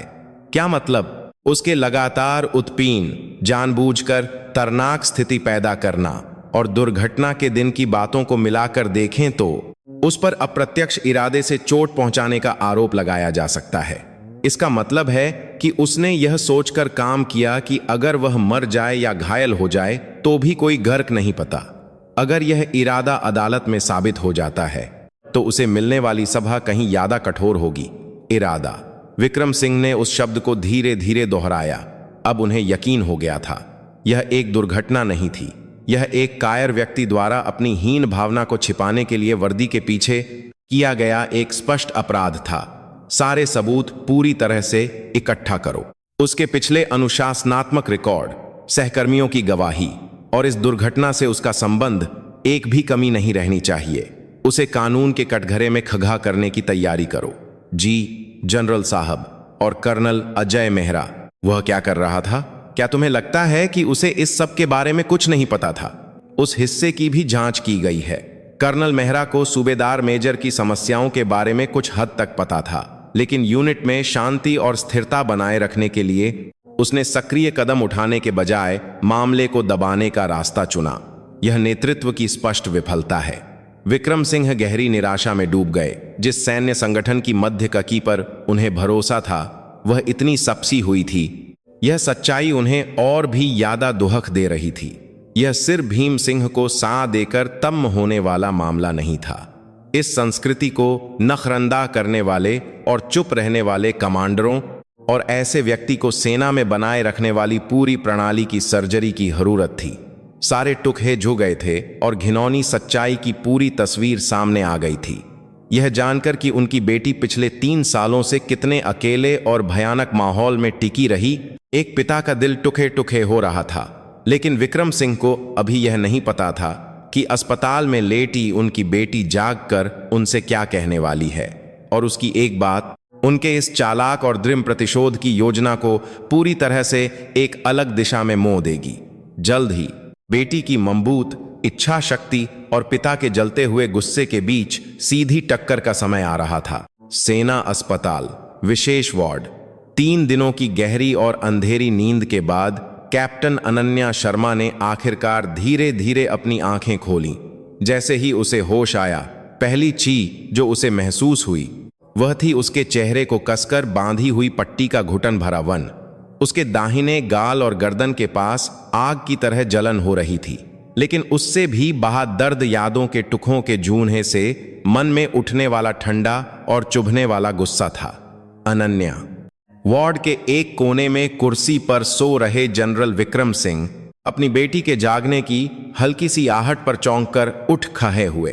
पिछले 3 दिनों से वह 1 घंटे के लिए भी अस्पताल से नहीं हटे थे और अपनी बेटी के पास ही थे। नींद की कमी से उनका चेहरा कमोर लग रहा था और उनकी हमेशा इस्त्री की हुई वर्दी पर हल्की सी सिलवटें थीं।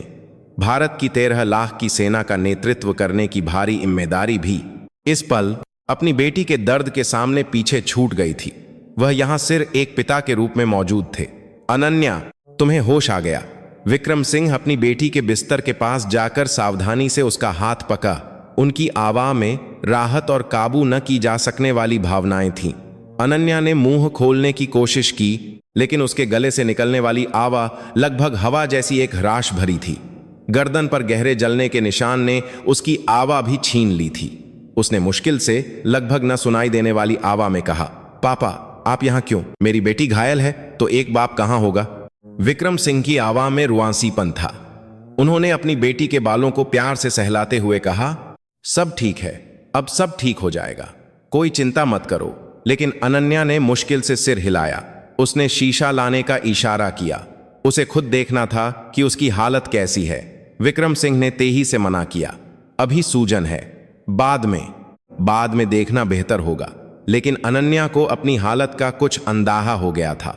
चेहरे पर बंधी पट्टी की मोटाई और गर्दन में महसूस होने वाला जलता हुआ दर्द सब कुछ बयां कर रहा था। उसने शीशा छोकर कुछ और पूछा, स्पेशल फोर्स के लोग क्या कह रहे हैं? उसने मुश्किल से पूछा। इस सवाल पर विक्रम सिंह का चेहरा एक पल के लिए सख्त हो गया। उन्होंने पिछले 3 दिनों में जो भयानक सच्चाई खोजी थी उसे अभी अभी जागी अपनी बेटी को बताने में हिचकिचा रहे थे। भीम सिंह का जानबूझकर सुरक्षा नियमों का उल्लंघन, अनन्या के प्रति संगठित भेदभाव और विरोध, और महिला सैनिकों के प्रति उनका गहरा पूर्वाग्रह, यह सब उसकी बेटी के दिल पर और भी गहरे जाम देगा। वह घूरी नहीं है। विक्रम सिंह ने बर्दस्ती नरम आवा में कहा, अभी तुम्हारा ठीक होना यादा घूरी है और कुछ मत सोचो। घूरी है। अनन्या ने एक एक्साइन की आपसी ए प्रति आपसी आप से एक सैन राश भरी आवा में जोर देते हुए कहा। उसकी आंखें धुंधली थीं, लेकिन उनमें अभी भी वही गास दृढ़ता थी। मुझे पता होना चाहिए कि मैंने क्या लत किया। लती तुम्हारी नहीं थी। विक्रम सिंह की आवाज में दबा हुआ गुस्सा फूट पा। वह कोई दुर्घटना नहीं थी। भीम सिंह नाम के उस आदमी ने जानबूझकर सुरक्षा नियमों को नरअंदा किया था। अनन्या की आंखें एक पल के लिए चमक उठीं। उसे दुर्घटना के समय की हर बात सा याद थी। उसकी चेतावनी पर हौंसता हुआ भीम सिंह का घमंडी चेहरा, तरनाक इलाके की ओर बता हुआ उसका पिछला हिस्सा, और आखिरी विस्फोट के समय उसे धक्का देने वाला उसका कायर हाथ, सब कुछ कल की तरह ताहा था। पापा ने जांच करवाई है ना? अनन्या ने एक फीकी मुस्कान दी। उसकी आवाज में एक तरह का व्यंग्य था। सेनाध्यक्ष जी ने खुद। विक्रम सिंह हैरान रह गए। उन्हें आश्चर्य हुआ कि उनकी बेटी को उनकी गुप्त जांच के बारे में पता चल गया, लेकिन अनन्या अपने पिता को बहुत अच्छी तरह से जानती थी। ऐसा कुछ होने पर उसके पिता कभी चुप नहीं बैठते। अनन्या, मैं सेनाध्यक्ष होने से पहले तुम्हारा पिता हूं। विक्रम सिंह ने सच्ची आवाज में अपनी बेटी को समझाने की कोशिश की। इसीलिए और भी नहीं पापा। अनन्या ने दृढ़ता से सिर हिलाया। जैसे ही आप इसमें शामिल होंगे सब कुछ बदल जाएगा। मैंने आज तक खून पसीना बहाकर जो कुछ भी हासिल किया है वह सब बेमतलब हो जाएगा। अनन्या की आवाज में गहरी निराशा थी। उसने अपनी हराश भरी आवाज में एक एक शब्द मुश्किल से कहा, लोग सोचेंगे कि मैंने अपनी काबिलियत से कुछ नहीं पाया, सब कुछ पापा के दम पर मिला है। देखो, जनरल की बेटी है, इसीलिए अलग है। तभी तो दुर्घटना होने पर पापा सब संभाल लेते हैं। मैं इस तरह की दया भरी निगरें बर्दाश्त नहीं कर सकती। विक्रम सिंह अपनी बेटी की बातें सुनकर स्तब्ध रह गए, जैसे किसी ने उनके सीने पर हथौहा मार दिया हो। अब उन्हें पूरी तरह से समझ आया कि अनन्या ने अपनी पहचान क्यों छिपाई और क्यों वह उस नरक जैसी जगह पर अकेले ही टिकी रही।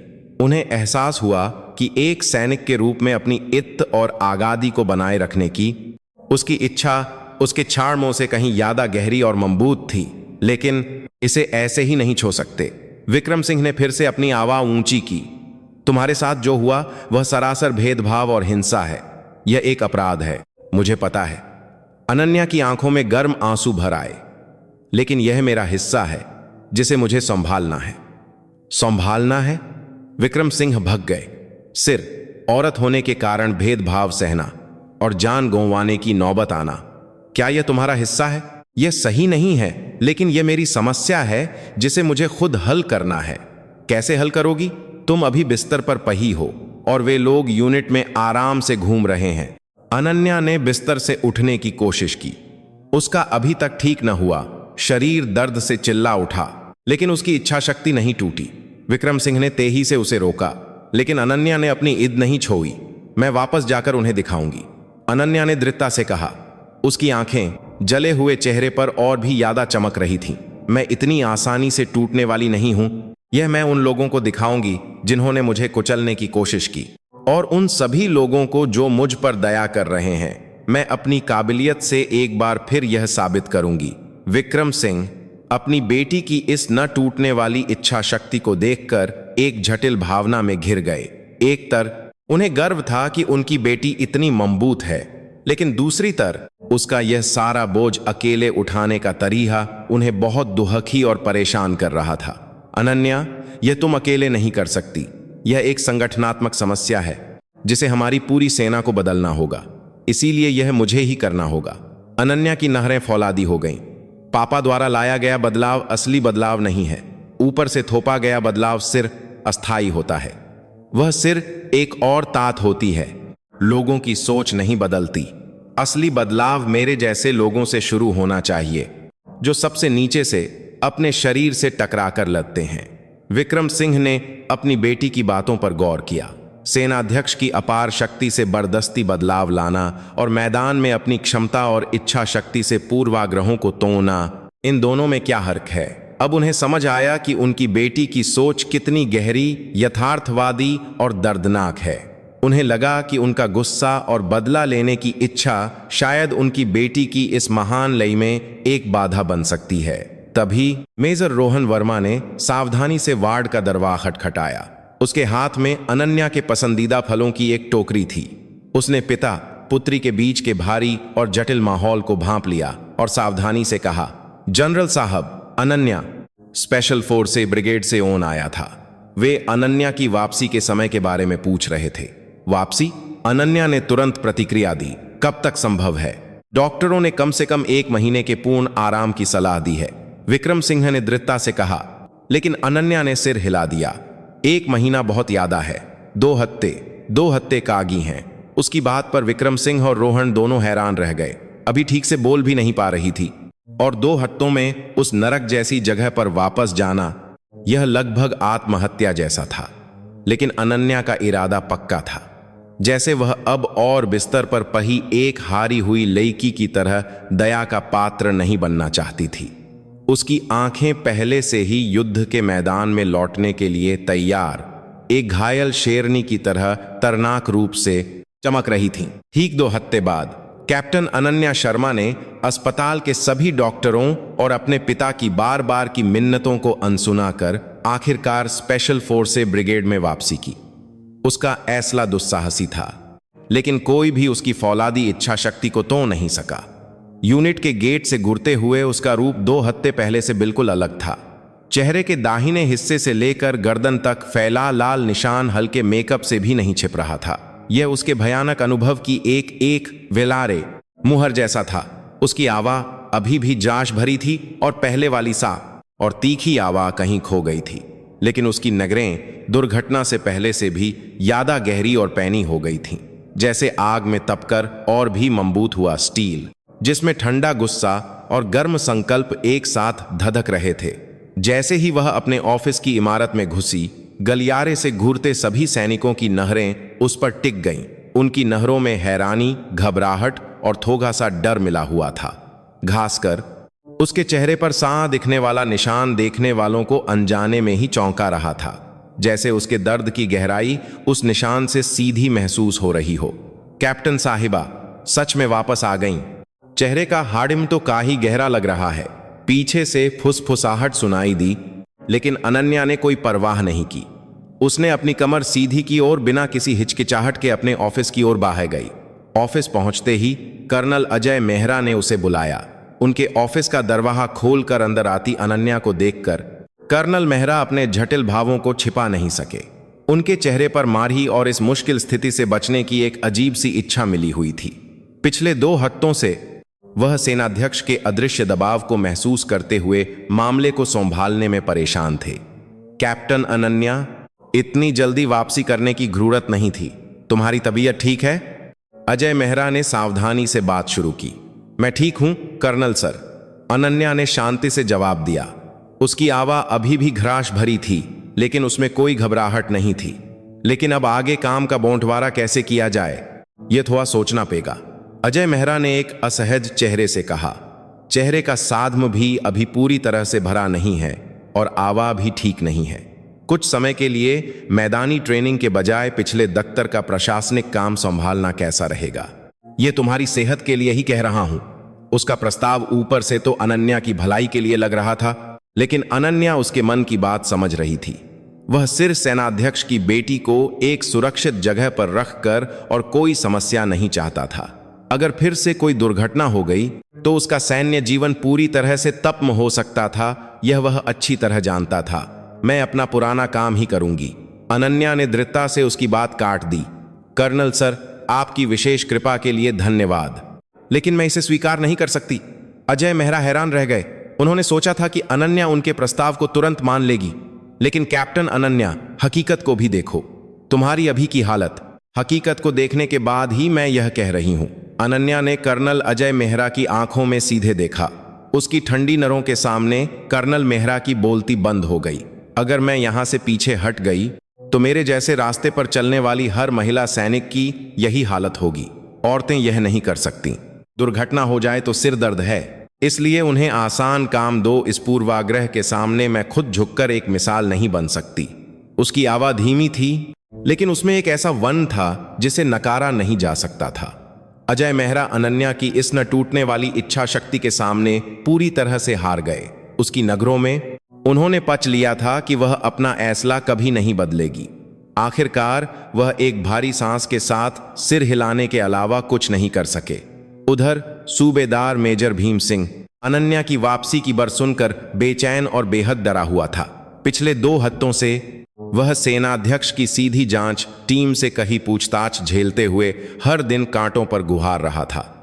उसकी सांलत्ती सामने आने और वर्दी छिन जाने के डर से उसकी रातों की नींद हराम हो गई थी। धत तेरे की, वह अनन्या, वह लक्की वापस आ ही गई। अब क्या होगा? भीम सिंह ने अपने साथी अधिकारियों के साथ बैठकर गुस्से में सिगरेट मसलते हुए कहा। वही तो सर, अब जब पूरी यूनिट को पता चल गया है कि वह सेनाध्यक्ष की बेटी है तो हम कुछ कर भी नहीं सकते। एक दूसरे अधिकारी ने असहज चेहरे से कहा। यही तो सबसे बड़ी समस्या है। अब हमें उस लक्की की जी हुगूरी करनी पड़ेगी। मैं क्यों करूं? भीम सिंह ने चिक्कर चिल्लाया। उसके मन में पछतावे और अपराधबोध के बजाय अनन्या के प्रति दुश्मनी और गुस्सा और भी बबला था। वह सोच रहा था कि उसकी साबलती का इतना बड़ा मुद्दा बनना सब अनन्या की वजह से हुआ है। अगर अनन्या ने एक लक्की की तरह चुपचाप बात को राधा कर दिया होता तो मामला इतना नहीं बदता, ऐसा उसका दृढ़ विश्वास था। आखिरकार अनन्या की वापसी के बाद पहली ट्रेनिंग का दिन आया। ट्रेनिंग ग्राउंड पर जमा हुए सभी सैनिक जैसे एक दूसरे से वादा करके उसे ही देख रहे थे। चेहरे पर सार, निशान, बदली हुई राश भरी आवा। लेकिन अनन्या ने उन सभी नगरों को बेपरवाही से स्वीकार किया और वर्दी पहनकर टुकी के सामने खड़ी हो गई। आज की ट्रेनिंग बुनियादी शारीरिक प्रशिक्षण से शुरू होगी। उसने मेगाफोन उठाकर चिल्लाया। धराश भरी आवाज थी, लेकिन उसमें आदेश की ताथरा भी कम नहीं हुई थी। ट्रेनिंग शुरू होते ही अनन्या सबसे आगे दौड़ रही थी, लुक रही थी और रेंग रही थी। चेहरे के शीम के कारण पहले जैसा संतुलन बनाना मुश्किल था, लेकिन उसने दांत भींचकर अपनी असाधारण इच्छा शक्ति से सब कुछ पार कर लिया। पसीना बहने पर निशान वाली जगह पर चुभन होती थी, लेकिन वह नहीं रुकी। उसके इस रूप को देखकर शुरू में जो सैनिक उसे अजीब नजरों से देख रहे थे, उनकी आंखें भी धीरे धीरे सम्मान और प्रशंसा में बदलने लगीं। लेकिन भीम सिंह अभी भी उसे बुरी नजर से देख रहा था। ट्रेनिंग के बीच में ब्रेक के समय वह जानबूझकर अनन्या के पास गया और से कहा ताकि सभी सैनिक सुन सकें, कैप्टन साहिबा, ज्यादा मेहनत मत करो, थोड़ा आराम से करो। चेहरा भी अभी ठीक नहीं हुआ है, देखने में अच्छा नहीं लग रहा।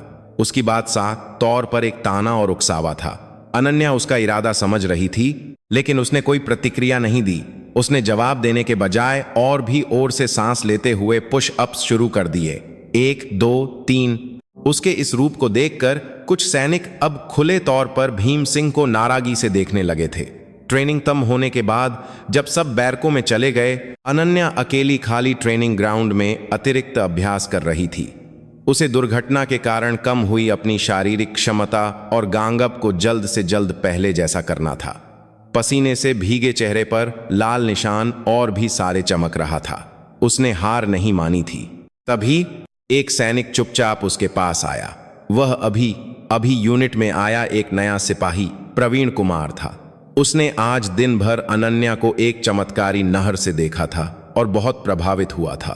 कैप्टन मैम, आप सच में बहुत महान हैं, प्रवीण ने सच्ची आवाज में कहा। क्या महान है? अनन्या ने शर्ट से पसीना पोंछते हुए एक फीकी मुस्कान दी। आप हार नहीं मानती, प्रवीण ने सावधानी से कहा।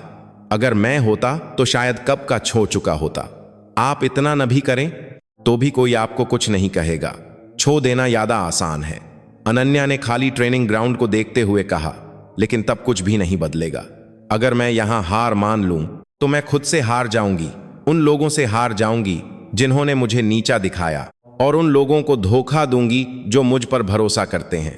प्रवीण ने अनन्या की बातें अपने दिल में उतार ली। वह अनन्या से सीख रहा था कि असली हिम्मत क्या होती है और सच्चा सैनिक धर्म क्या होता है। कैप्टन मैम, प्रवीण ने एक बार फिर हिम्मत करके कहा, हम सब आप पर भरोसा करते हैं। अनन्या ने उसकी ओर देखा। प्रवीण के उस सच्चे एक वाक्य से पिछले 3 सालों से ठंडा पा उसका दिल का एक कोना गर्म हो गया। इस नरक जैसी जगह पर भी उस पर भरोसा करने वाले लोग हैं। यह सच्चाई उसके लिए किसी भी सांत्वना से ज्यादा तात दे रही थी। शुक्रिया, अनन्या ने सच्चे दिल से हल्की सी मुस्कान दी। निशान के कारण थोड़ी अजीब लगने वाली मुस्कान थी, लेकिन उस पल वह दुनिया की किसी भी मुस्कान से ज्यादा खूबसूरत और मजबूत लग रही थी।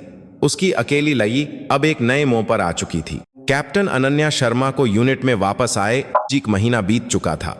उस 1 महीने में उसने अपने साथ एक भीषण लई जारी रखी। वह सुबह सबसे पहले उठकर ट्रेनिंग ग्राउंड पर दौड़ती थी और देर रात तक व्यक्तिगत अभ्यास करती थी। उसकी वर्दी कभी सूखती नहीं थी और उसके हाथों में छाले पा गए थे। चेहरे का निशान अभी भी लाल था, लेकिन अब यूनिट में कोई भी उसके निशान को देखकर फुसफुसाता नहीं था। इसके बजाय उनकी आंखों में सम्मान और आदर की भावना दिखने लगी थी। उसकी मेहनत ने उसकी तीसरी प्लाटून में भी सकारात्मक बदलाव लाया था। शुरू में जो सैनिक उससे असहज रहते थे और उस पर दया करते थे, वे भी उसके घावों से लगकर सबसे आगे बढ़ते हुए रूप को देखकर धीरे धीरे प्रभावित हो गए। वह सिर्फ बर्दस्ती आदेश देने वाली कमांडर नहीं थी। ट्रेनिंग के दौरान पिछने वाले सैनिक के साथ वह दौड़ती थी और निजी समस्याओं से जूझ रहे सैनिक की बात देर रात तक चुपचाप सुनती थी। कैप्टन मैम हमारे जाने पहचाने सैनिकों में सबसे मजबूत हैं। सैनिकों के बीच यह बात फैलने लगी थी। उसकी मजबूती मर्दाना तात या अधिकार से नहीं आती थी। यह अपने साथ मोमो का सीधा सामना करने और फिर भी निराश न होने की आंतरिक दृढ़ता और अपने से कमजोर सैनिकों की सच्चे दिल से परवाह करने और उनकी रक्षा करने की भावना से आती थी। तीसरी प्लाटून पहले की तुलना में कहीं ज्यादा मजबूत टीम वर्क और ऊंचे मनोबल के साथ यूनिट की सर्वश्रेष्ठ प्लाटून बन गई थी। लेकिन इस बदलाव से हर कोई खुश नहीं था। आजकर सूबेदार मेजर भीम सिंह के नेतृत्व में कुछ पुरानी सोच वाले अधिकारी अनन्या के बढ़ते प्रभाव से बेहद सतर्क और नाराज थे। उनके लिए अनन्या का अस्तित्व उनके अपने अयोग्यता और पुरानी सत्ता को दिखाने वाले एक आईने जैसा था। आखिरकार हर 3 महीने में होने वाले बटालियन कॉम्बैट एफिशिएंसी टेस्ट का दिन आ गया।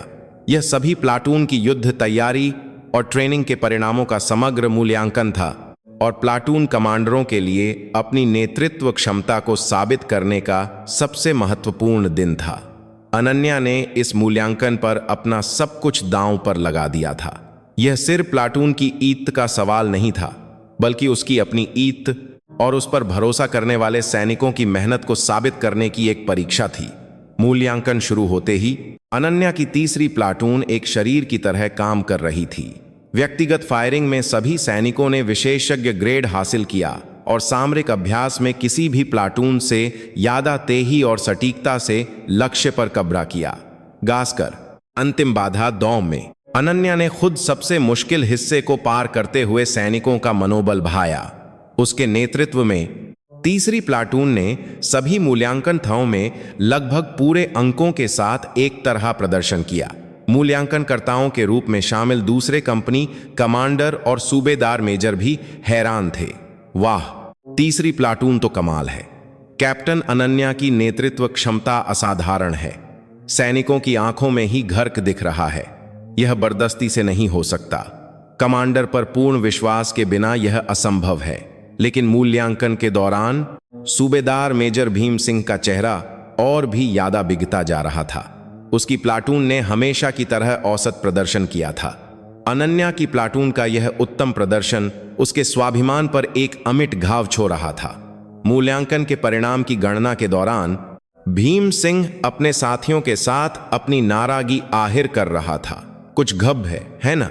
जैसे ही पता चला कि वह सेनाध्यक्ष की बेटी है, मूल्यांकनकर्ता भी उसे अच्छे नंबर दे रहे हैं। सब कुछ उस लक्की के हिसाब से हो रहा है। भीम सिंह ने चिक्कर कहा, लेकिन सर, काबिलियत तो माननी पड़ेगी। आज तीसरी प्लाटून ने जो दिखाया वह सच में शानदार था। एक युवा हवलदार ने सावधानी से कहा, लेकिन भीम सिंह ने दहा लगाई। काबिलियत काबिलियत ऊपर से सहारा मिल रहा है, इसीलिए ऐसा दिख रहा है। भले लोगों के बच्चों के लिए सब कुछ आसान होता है। तभी कर्नल अजय मेहरा ने मूल्यांकन के परिणाम की घोषणा की। इस तिमाही के कॉम्बैट एफिशिएंसी टेस्ट का परिणाम तीसरी प्लाटून ने भारी अंतर से समग्र प्रथम स्थान हासिल किया है। सभी सैनिक तीसरी प्लाटून के लिए जोरदार तालियां बजाएं। खासकर मुश्किल परिस्थितियों में भी उत्कृष्ट नेतृत्व दिखाने वाली कैप्टन अनन्या शर्मा की मेहनत की मैं सराहना करता हूं। जोरदार तालियों की गूंज उठी, लेकिन भीम सिंह अपनी मुट्ठी भींचे गुस्से से कांप रहा था। उसे लगा कि अनन्या ने उसे पूरी तरह से कुचल दिया है। उस शाम मूल्यांकन के परिणाम का जश्न मनाने के लिए अधिकारियों की एक पार्टी रखी गई। अनन्या शामिल नहीं होना चाहती थी, लेकिन यूनिट की एकता के लिए उसे जाना पड़ा। जैसे ही शराब के कुछ दौर चले, माहौल धीरे धीरे राब होने लगा। इसके केंद्र में भीम सिंह था, जो शराब के नशे में खुलकर अपनी नारागी आहिर कर रहा था। आजकल हमारी यूनिट का माहौल बहुत अजीब हो गया है ना? ऐसा लगता है जैसे किसी अदृश्य तात के दबाव में सब एक दूसरे की शक्ल देख रहे हैं। भीम सिंह ने जानबूझकर ओर से अनन्या की ओर देखते हुए कहा। कुछ अधिकारियों ने उसका इरादा समझकर एक अजीब सी हंसी हंसी, लेकिन अनन्या चुपचाप अपने गिलास को देखती रही। वह जानती थी कि ऐसी जगह पर भावनात्मक बहस करना सबसे बब्बी मूर्खता है, लेकिन भीम सिंह का उक्स तो निष्पक्ष मूल्यांकन मुश्किल हो जाता है। बड़े अधिकारियों के बच्चों को अलग व्यवहार मिलता है।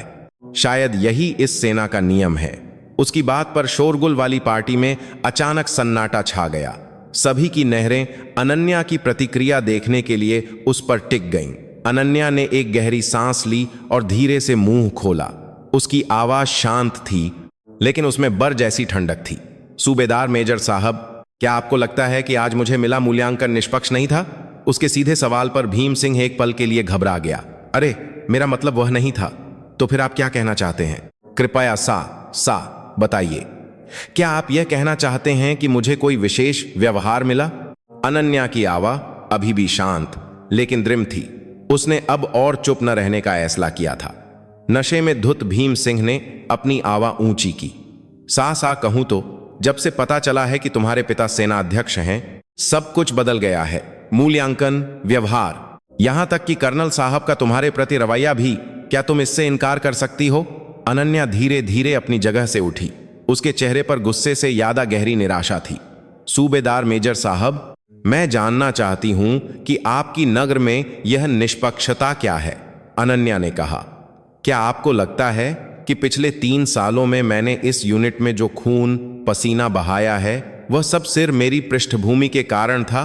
क्या आपको लगता है कि सुबह की ट्रेनिंग का नेतृत्व करना, रात भर ऑपरेशन की योजना बनाना और दुर्घटना स्थल पर अपनी जान दांव पर लगाना, वह सब एक नाटक था? उसकी आवाज में भावनाएं आने लगी थीं। वहां बैठे दूसरे अधिकारी भी अपना सिर नहीं उठा पा रहे थे। उनमें से ज्यादातर ने अनन्या की मेहनत को अपनी आंखों से देखा था, लेकिन भीम सिंह ने अंत तक अपनी इद नहीं छोई। लेकिन अब तो सब अलग है। अब हम सबको तुम्हारी शक्ल देखनी पड़ती है। यह बकवास स्थिति बन गई है। शक्ल देखनी पड़ती है। अनन्या ठंडक से हंसी। राश भरी आवाज में निकली वह हंसी और भी ज्यादा डरावनी लग रही थी। तो क्या इसका मतलब है कि अब तक आप बिना किसी की परवाह किए अपनी मर्जी चलाते थे? सैनिकों को मारना, उनका अपमान करना और उन्हें तरनाक स्थितियों में धकेलना, यह सब इसलिए करते थे क्योंकि आपको किसी की परवाह नहीं थी। इस बात पर भीम सिंह का चेहरा लाल हो गया। अनन्या ने उसके पिछले कर्मों पर सीधा निशाना साधा था। यह जैसे उसने अपने ही अपराधों को खुद स्वीकार कर लिया हो। अनन्या, बान संभाल कर बात करो, भीम सिंह ने गुस्से में चिल्लाया। बान तो आपको संभालनी चाहिए सूबेदार मेजर साहब। अनन्या भी अब चुप नहीं रही। उसकी आंखों में आग की लपटें जलने लगीं। जिस दिन मुझे चोट लगी थी उस दिन क्या हुआ था ये यहां बैठे सभी लोग जानते हैं, है ना? मैंने कितनी बार चेतावनी दी थी, लेकिन उसे नरंदा किसने किया था? आखिरी पल में मुझे धक्का किसने दिया था? महल में सन्नाटा छा गया। अनन्या ने दुर्घटना के दिन की बात सीधे तौर पर सबके सामने कह दी थी। वह सच्चाई जिसे सब जानते थे, लेकिन किसी की कहने की हिम्मत नहीं थी। वह एक दुर्घटना थी, एक मंबूरी में हुई दुर्घटना। भीम सिंह ने जल्दी से साई दी। दुर्घटना? अनन्या की आवाज गुस्से से कांप रही थी। नहीं, वह कोई दुर्घटना नहीं थी। वह आपके घमंड, पूर्वाग्रह और कायरता से पैदा हुआ एक स्पष्ट अपराध था। अनन्या अपनी जगह से उठी और आखिरी बार भीम सिंह को घूरते हुए कहा, मुझे अब इस बात पर शर्म आती है कि मैं आपके जैसी वर्दी पहनती हूं। मैं ऐसी जगह पर और नहीं रहना चाहती। जैसे ही वह मुंह कर जाने लगी, भीम सिंह ने उसकी पीठ पर गुस्से से चिल्लाया, हाँ, बहुत बड़ी हो गई हो। सेनाध्यक्ष की बेटी होकर अब हमें कुछ नहीं समझती। अनन्या ने मुंह कर बर से भी ज्यादा ठंडी आवाज में जवाब दिया, मुझे नीचा तो शुरू से ही आपने दिखाया था। पहले सिर इसलिए कि मैं एक औरत हूं और अब मेरी पृष्ठभूमि के कारण। अनन्या के जाने के बाद महल में एक भारी और असहज खामोशी छा गई। भीम सिंह को भी एहसास हुआ कि वह कुछ ज्यादा ही बोल गया, लेकिन अब बात हाथ से निकल चुकी थी। उस रात अनन्या अकेली यूनिट में घूमते हुए गहरी सोच में डूबी थी। पिता का पद सामने आने के बाद बदली हुई नहरें और अभी भी न बदलने वाले गहरे पूर्वाग्रह, सब कुछ उसे थका रहा था। लेकिन उसने हार मानने का नहीं सोचा था, बल्कि उसने खुद को और भी मजबूत बनाने का फैसला किया। वह मानती थी कि सच्चा बदलाव हमेशा सबसे कठोर परीक्षाओं से ही आता है। उस रात सेनाध्यक्ष विक्रम सिंह अपने कार्यालय में मेजर रोहन वर्मा से पिछली रात स्पेशल फोर्स से ब्रिगेड की पार्टी में हुई हर बात की रिपोर्ट ले रहे थे।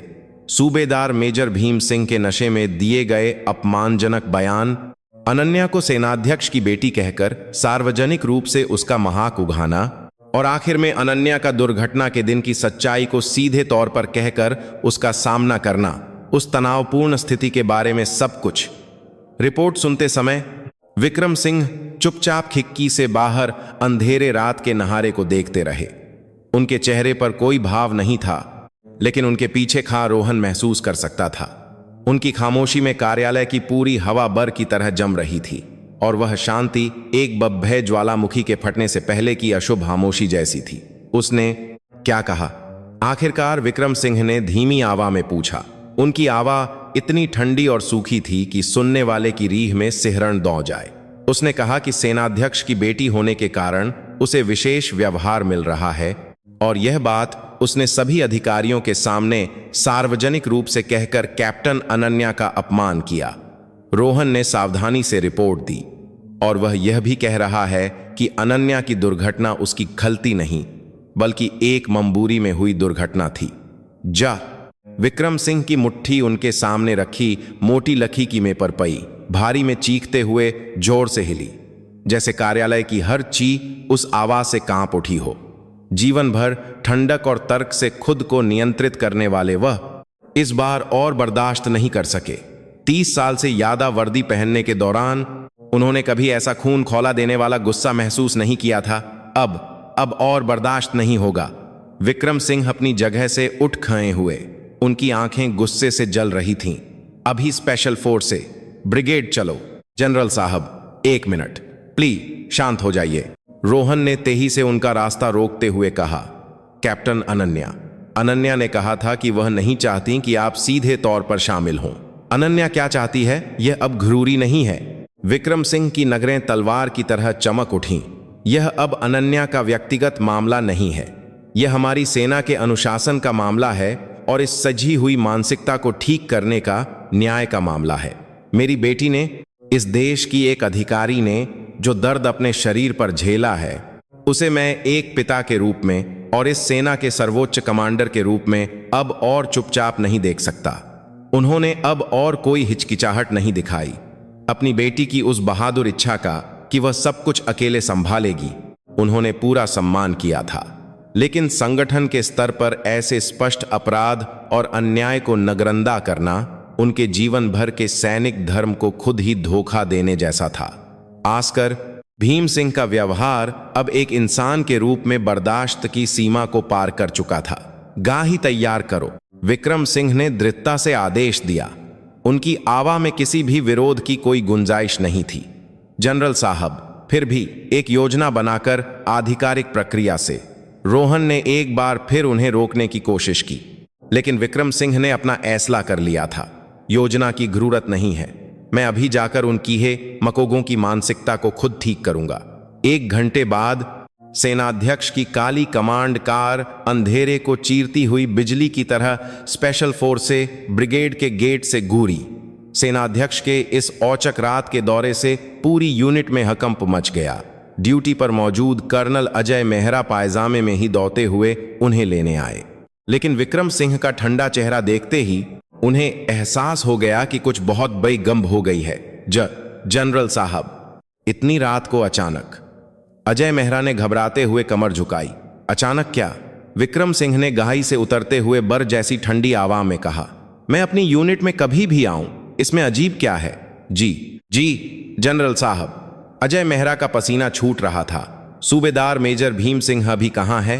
विक्रम सिंह ने सीधे मुद्दे पर बात की। अभी शायद ड्यूटी रूम में होगा, उसे तुरंत मेरे सामने लाओ। विक्रम सिंह की आवाज में एक ऐसी तात थी जिसे नकारा नहीं जा सकता था। कुछ देर बाद भीम सिंह बिना कुछ समझे नींद में लखाता हुआ दौड़ा आया, लेकिन जैसे ही उसने देखा कि उसके सामने सेनाध्यक्ष विक्रम सिंह खड़े हैं, उसके चेहरे का रंग उड़ गया। उसे सहज रूप से एहसास हो गया कि जिसका डर था वही हुआ। सूबेदार मेजर भीम सिंह हो?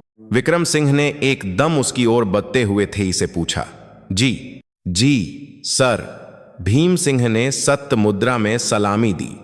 पिछली रात पार्टी में क्या बकवास की थी, खुद बताओ, विक्रम सिंह ने सीधे तौर पर पूछा। भीम सिंह का चेहरा सेध पा गया। उसे यकीन नहीं हो रहा था कि कल की बात एक ही रात में सेनाध्यक्ष के कानों तक पहुंच गई। उसने जल्दी से बहाने बनाने शुरू कर दिए। वह तो मैं नशे में था, हल्ती से बोल गया, मुझे सच में कुछ याद नहीं है। हल्ती? विक्रम सिंह ने हंसी में उभाया। उनकी हंसी किसी शैतान की हंसी की तरह ठंडी थी। मेरी बेटी को विशेष व्यवहार पाने वाली जनरल की बेटी कहकर अपमानित करना नशे की हल्ती थी? तुम्हारे उस सचे हुए दिमाग में जो भरा है उसे ही तुमने शराब के नशे में उगला होगा। भीम सिंह बहुत घबरा गया था। सेनाध्यक्ष ने सार्वजनिक रूप से स्वीकार कर लिया था कि अनन्या उनकी बेटी है। यह एक स्पष्ट घोषणा थी कि अब कुछ भी छिपाने की जरूरत नहीं है और न ही छिपाया जा सकता है। माँ कर दीजिए जनरल साहब, मुझसे बहुत बेइज्जती हो गई। माँ ही मुझसे नहीं मांगनी है। विक्रम सिंह ने एक दम और उसकी ओर बहाया। उनके तरनाक तेवर से भीम सिंह अनजाने में ही पीछे हट गया। तुम्हें उससे माँ ही मांगनी चाहिए जिसे तुमने अपने उस गंदे मुंह से अपमानित किया है। मेरी बेटी से आसपास के दूसरे ड्यूटी अधिकारी भी सांस रोके हुए थे। सबको महसूस हो रहा था कि सेनाध्यक्ष का गुस्सा अब फूटने वाला है।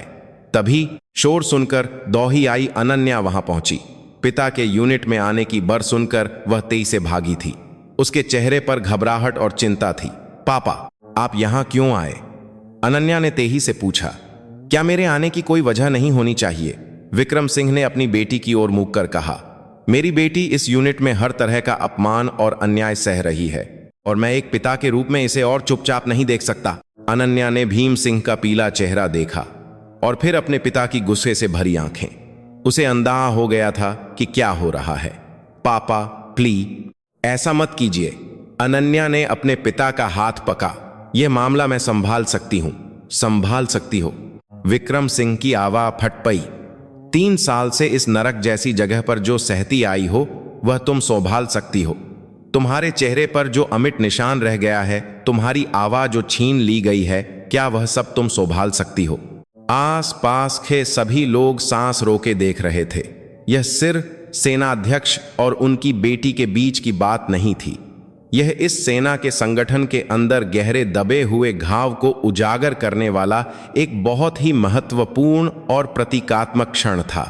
विक्रम सिंह ने फिर से भीम सिंह को घूरते हुए कहा, तुम जैसा किया जब तक यह वर्दी पहनेगा यह संगठन कभी आगे नहीं बढ़ सकता।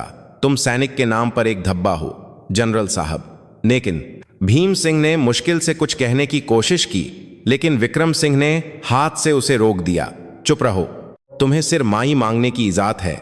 भीम सिंह ने अनन्या को देखते हुए आखिरकार अपना सिर गहरा झुका लिया। मां कर दीजिए कैप्टन अनन्या मैम, मैंने गलती की। लेकिन विक्रम सिंह इतने से संतुष्ट नहीं थे। यह व्यक्तिगत माई से तुम होने वाला मामला नहीं था, यह एक संगठनात्मक बदलाव का मामला था।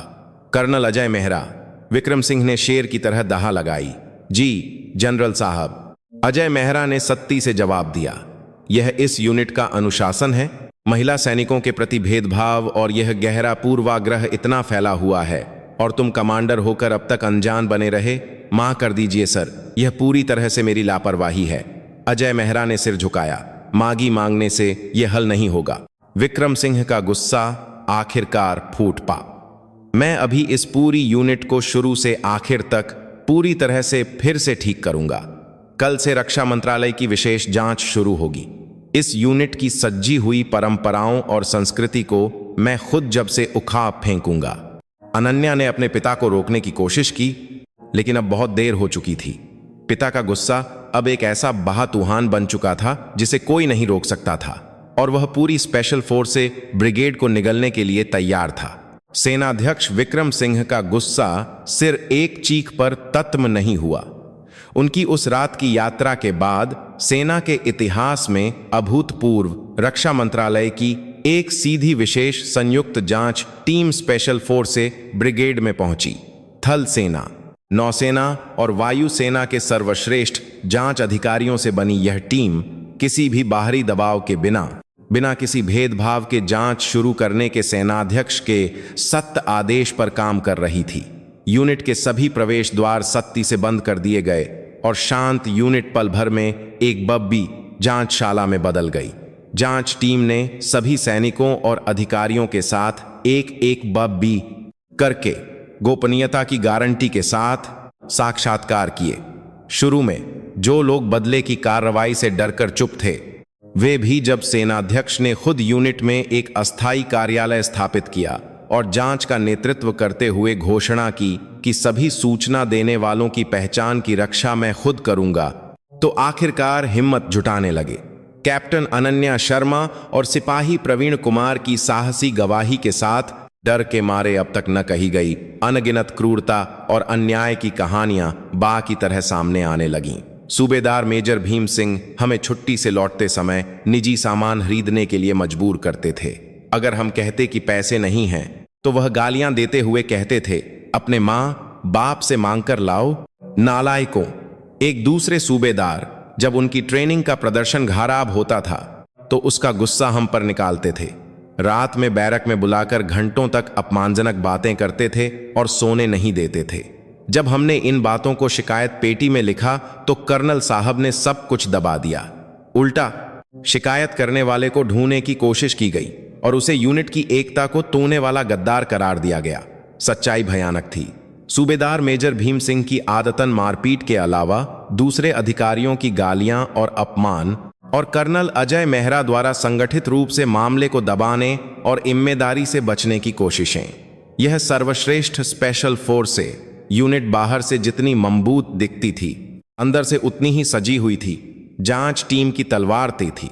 जो अधिकारी जांच में बाधा डालते थे या झूठे बयान देते थे, उन्हें तुरंत पद से हटा दिया गया और सारे सबूत धीरे धीरे इकट्ठा होकर एक बहापहा बन गए।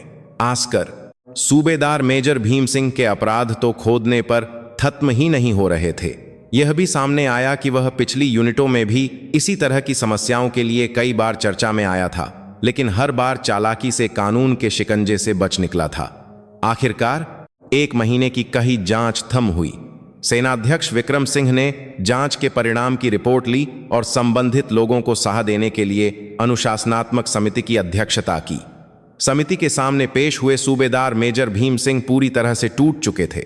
उनका पुराना घमंड कहीं नहीं था, सिर्फ अपने अपराधों के लिए माही मांगते हुए रोने धोने का एक दयनीय दृश्य था। लेकिन विक्रम सिंह की नहरें बर की तरह ठंडी थीं। मौआ, तुम्हारे धोखे से खून के आंसू रोने वाले मेरे सैनिकों को क्या दूसरा मौका मिला था? तुम्हारी हिंसा से टूटे हुए उन नौजवानों को क्या कभी कोई मौका मिला था? अंतिम अनुशासनात्मक परिणाम दृढ़ था।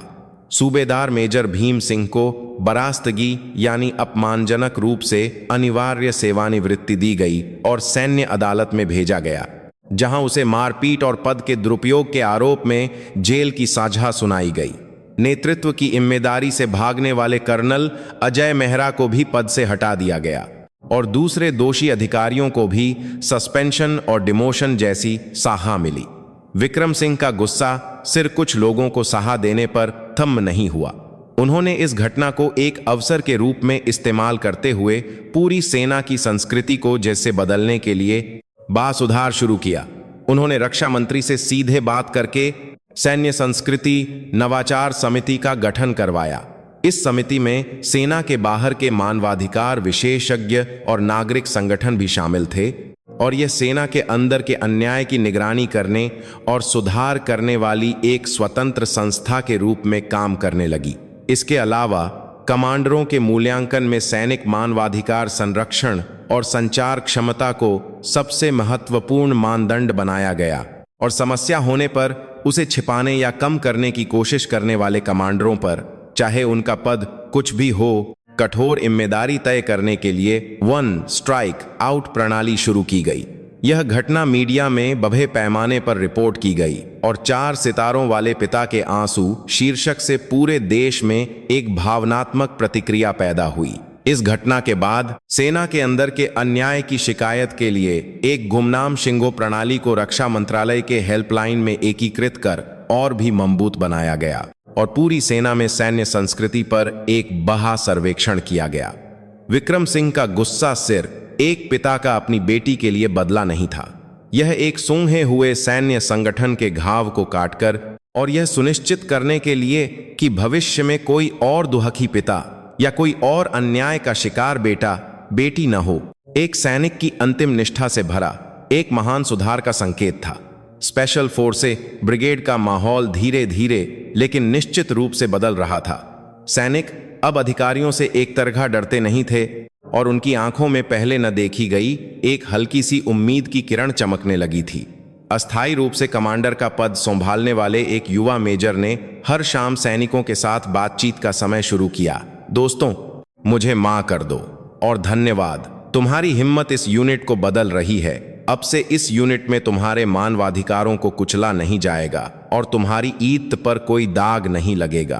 कोई भी अन्याय हो तो उसे छिपाने के बजाय मुझसे या नई हेल्पलाइन पर बताओ।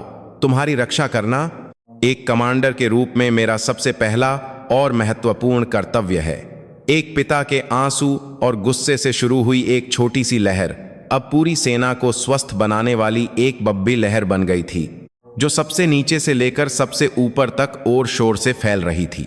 विशेष जांच समाप्त होने और दोषियों को कानून की सजा मिलने के बाद स्पेशल फोर्सेस ब्रिगेड में एक अजीब लेकिन नई व्यवस्था स्थापित होने लगी। लेकिन इस बदलाव के केंद्र में रही कैप्टन अनन्या शर्मा का मन और भी ज्यादा उलझ गया था। एक बास के लेके केंद्र में उसे इस बात से राहत थी कि उसे लंबे समय से दबा रही अन्याय की अंजीरें टूट गईं। लेकिन दूसरी तरफ यह सच्चाई कि यह सारा बदलाव उसकी इच्छा से नहीं बल्कि एक निरपेक्ष शक्ति द्वारा हुआ है, उसके मन पर भारी बोझ डाल रही थी। वह अब सिर्फ कैप्टन अनन्या नहीं थी। यूनिट के सभी लोग अब उसे सेनाध्यक्ष की बेटी के रूप में देखते थे। सहकर्मियों की नरों में सम्मान से ज्यादा सावधानी थी और सैनिकों की नहरों में अपनेपन से ज्यादा दूरी। वह फिर से अकेली होती जा रही थी। मामला कुछ हद तक शांत होने के बाद मेजर रोहन वर्मा चुपचाप उससे मिलने आया। लंबे समय बाद मिले दोनों दोस्त यूनिट के पास एक शांत कैफे में बैठे थे। बहुत मुश्किल हो रहा है ना? रोहन ने चिंता भरे चेहरे से पूछा। सोचा था उससे ज्यादा जटिल है रोहन, अनन्या ने एक फीकी मुस्कान के साथ जवाब दिया। उसके चेहरे का निशान पहले से हल्का हो गया था, लेकिन दिल का जार हाम और भी गहरा लग रहा था। मैं ऐसा नहीं चाहती थी। जनरल साहब भी आजकल बहुत परेशान हैं। बेटी की रक्षा करने की पिता की इच्छा और एक निष्पक्ष संगठन बनाने की कमांडर की जिम्मेदारी के बीच वह हर रात सो नहीं पा रहे हैं। अनन्या अपने पिता के मन को किसी से भी बेहतर समझती थी, लेकिन साथ ही यह तरीका उसके चाहे हुए तरीके से बहुत अलग था। यह अफसोस उसके दिल के एक कोने को दुहका रहा था। वह जो चाहती थी वह इतनी बड़ी लहर नहीं थी। वह सिर्फ अपनी जगह पर अपनी तात से अपने आस पास के छोटे छोटे पूर्वाग्रहों की दीवारों को एक एक करके तोड़ना चाहती थी। रोहन, मैंने एक फैसला किया है, अनन्या ने दृढ़ चेहरे से गंभीरता से कहा। कैसा फैसला? रोहन ने चिंतित चेहरे से पूछा। मैं सेना छोड़ रही हूं। अनन्या के इस एक वाक्य पर रोहन चौंक कर लगभग अपनी जगह से उठ खड़ा हुआ। सेना छोड़ रही हो? अचानक ऐसा क्यों? अगर अब हार मान ली तो तुम्हारी आज तक की सारी मेहनत बेकार हो जाएगी। बेकार नहीं होगी। अनन्या ने खिड़की से बाहर नीले आसमान को देखते हुए शांति से मुस्कुराया। बल्कि मैं एक अलग तरीके से और भी बहा मतलब ढूंढ रही हूं। अब मेरा इस यूनिट में रहने का कोई मतलब नहीं है। सब मुझे सिर्फ सेनाध्यक्ष की बेटी के रूप में देखेंगे और मैं अब एक सैनिक अनन्या शर्मा के रूप में पूरी तरह से नहीं ला सकती। रोहन ने उसकी आंखों में देखकर समझ लिया कि उसका फैसला कितना पक्का है।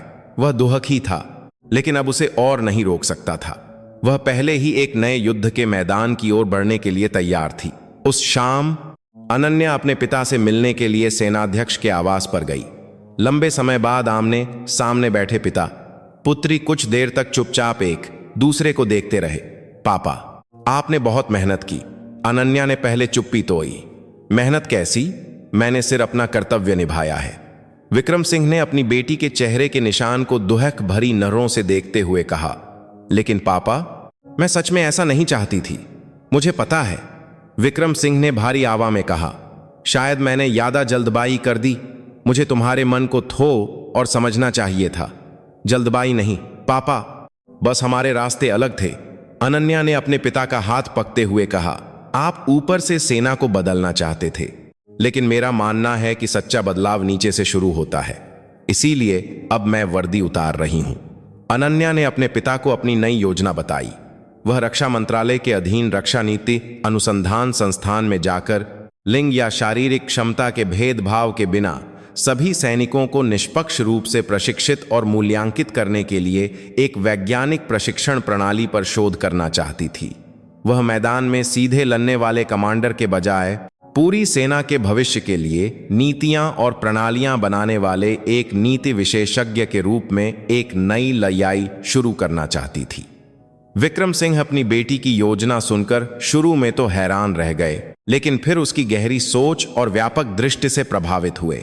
उन्हें यह देखकर गर्व हुआ कि उनकी बेटी व्यक्तिगत चोट और गुस्से से ऊपर उठकर पूरी सेना के भविष्य के बारे में सोचने वाली एक सच्ची सैनिक बन गई है। ठीक है, विक्रम सिंह ने आखिरकार सिर हिलाया।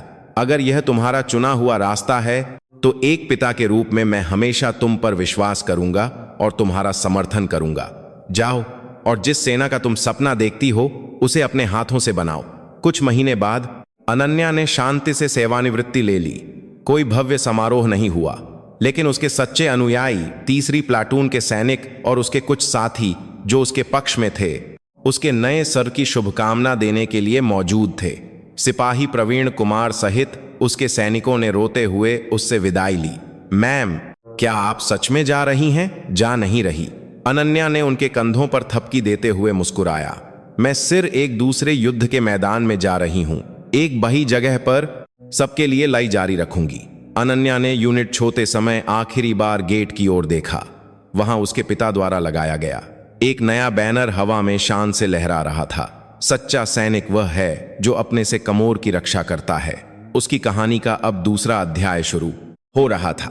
उसके बाद कई साल बीत गए। अनन्या ने रक्षा नीति अनुसंधान संस्थान में अपनी पूरी लगन और क्षमता लगा दी।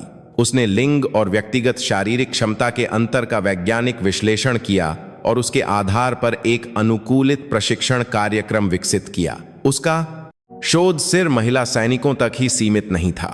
उसका लक्ष्य एक ऐसी निष्पक्ष और प्रभावी प्रणाली बनाना था जिसमें कमोर सैनिक, चोट से उबर रहे सैनिक, यानी कोई भी कमोर व्यक्ति पीछे न छूटे और अपनी पूरी क्षमता का उपयोग कर सके। उसके इस अभिनव शोध ने सेना के भीतर एक बब्बरी प्रतिक्रिया पैदा की और धीरे धीरे यह थल सेना, नौसेना और वायुसेना में फैल गया, जिसने भारतीय सेना के प्रशिक्षण के तरीके को बदलने में एक महत्वपूर्ण भूमिका निभाई। सेनाध्यक्ष ने भी सेना के सर्वोच्च पद पर रहते हुए अपनी बेटी की इस चुनौती का चुपचाप समर्थन किया और यह साबित किया कि सच्चा बदलाव ऊपर से थोपे गए दबाव से नहीं, बल्कि नीचे से आने वाली सहमति और तर्कसंगत प्रणालियों से होता है। उधर उसके छोहे हुए स्पेशल फोर्स से ब्रिगेड में भी एक नई संस्कृति पूरी तरह से स्थापित हो गई थी। एक ऐसा माहौल जहां लिंग या पृष्ठभूमि के बजाय सिर्फ क्षमता और चरित्र से मूल्यांकन होता था। एक ऐसी ड्राइता था, एक ऐसी संस्कृति जहां वरिष्ठ अपने कनिष्ठों का सम्मान करते थे और उनका मार्गदर्शन करते थे। और सबसे बढ़कर अनन्या द्वारा छोई गई वह न टूटने वाली भावना, यानी सच्ची मजबूती का मूल्य नई पीजी के सैनिकों के लिए एक कीमती विरासत बन गया था। उसके बाद के सैनिक उसे स्टील की परछाई कहते थे, एक ऐसा वजूद जो सबसे अंधेरी जगह पर अदृश्य रूप से, लेकिन किसी से भी ज्यादा मजबूती से संगठन को सहारा देता था और सही रास्ते पर ले जाता था। उसके चेहरे पर बचा निशान अब दर्द का प्रतीक नहीं था, यह अन्याय के इलाल ही गई हिम्मत का एक पदक और सभी पूर्वाग्रहों पर जीत का एक प्रमाण बन गया था। एक सेपात लेकिन का से लात लिकलात जीत का एक सेपारमाण बन गया था। दिन अधिकारी बनकर एक शानदार कमांडर बने प्रवीण कुमार ने अनन्या को एक लंबा पत्र भेजा। रिसर्चर मैम, आपकी दिखाई गई सच्ची हिम्मत के कारण ही मैं और हम सब आज यहाँ हैं। आपने जिस कठिन रास्ते पर चला, हम भी उस पर चलकर बिना शर्मिंदगी के एक अच्छे सैनिक बनकर इस यूनिट की रक्षा करेंगे। अनन्या ने पत्र पत्ते हुए खिड़की से बाहर डूबते सूरज को देखा। उसके होठों पर लंबे समय बाद एक गर्म और शांतिपूर्ण मुस्कान फैल गई। उसे महसूस हुआ कि जिस सच्चे बदलाव का उसने सपना देखा था, वह अब उसके हाथों से निकलकर नई पीढ़ी के दिलों में एक खूबसूरत फूल की तरह खिल रहा है। एक महिला सैनिक की अकेली लड़ाई से शुरू हुई यह कहानी अब एक पीढ़ी की मजबूत उम्मीद बनकर भारतीय सेना के एक उज्जवल और स्वस्थ भविष्य का वादा करते हुए शांति से समाप्त हो रही थी।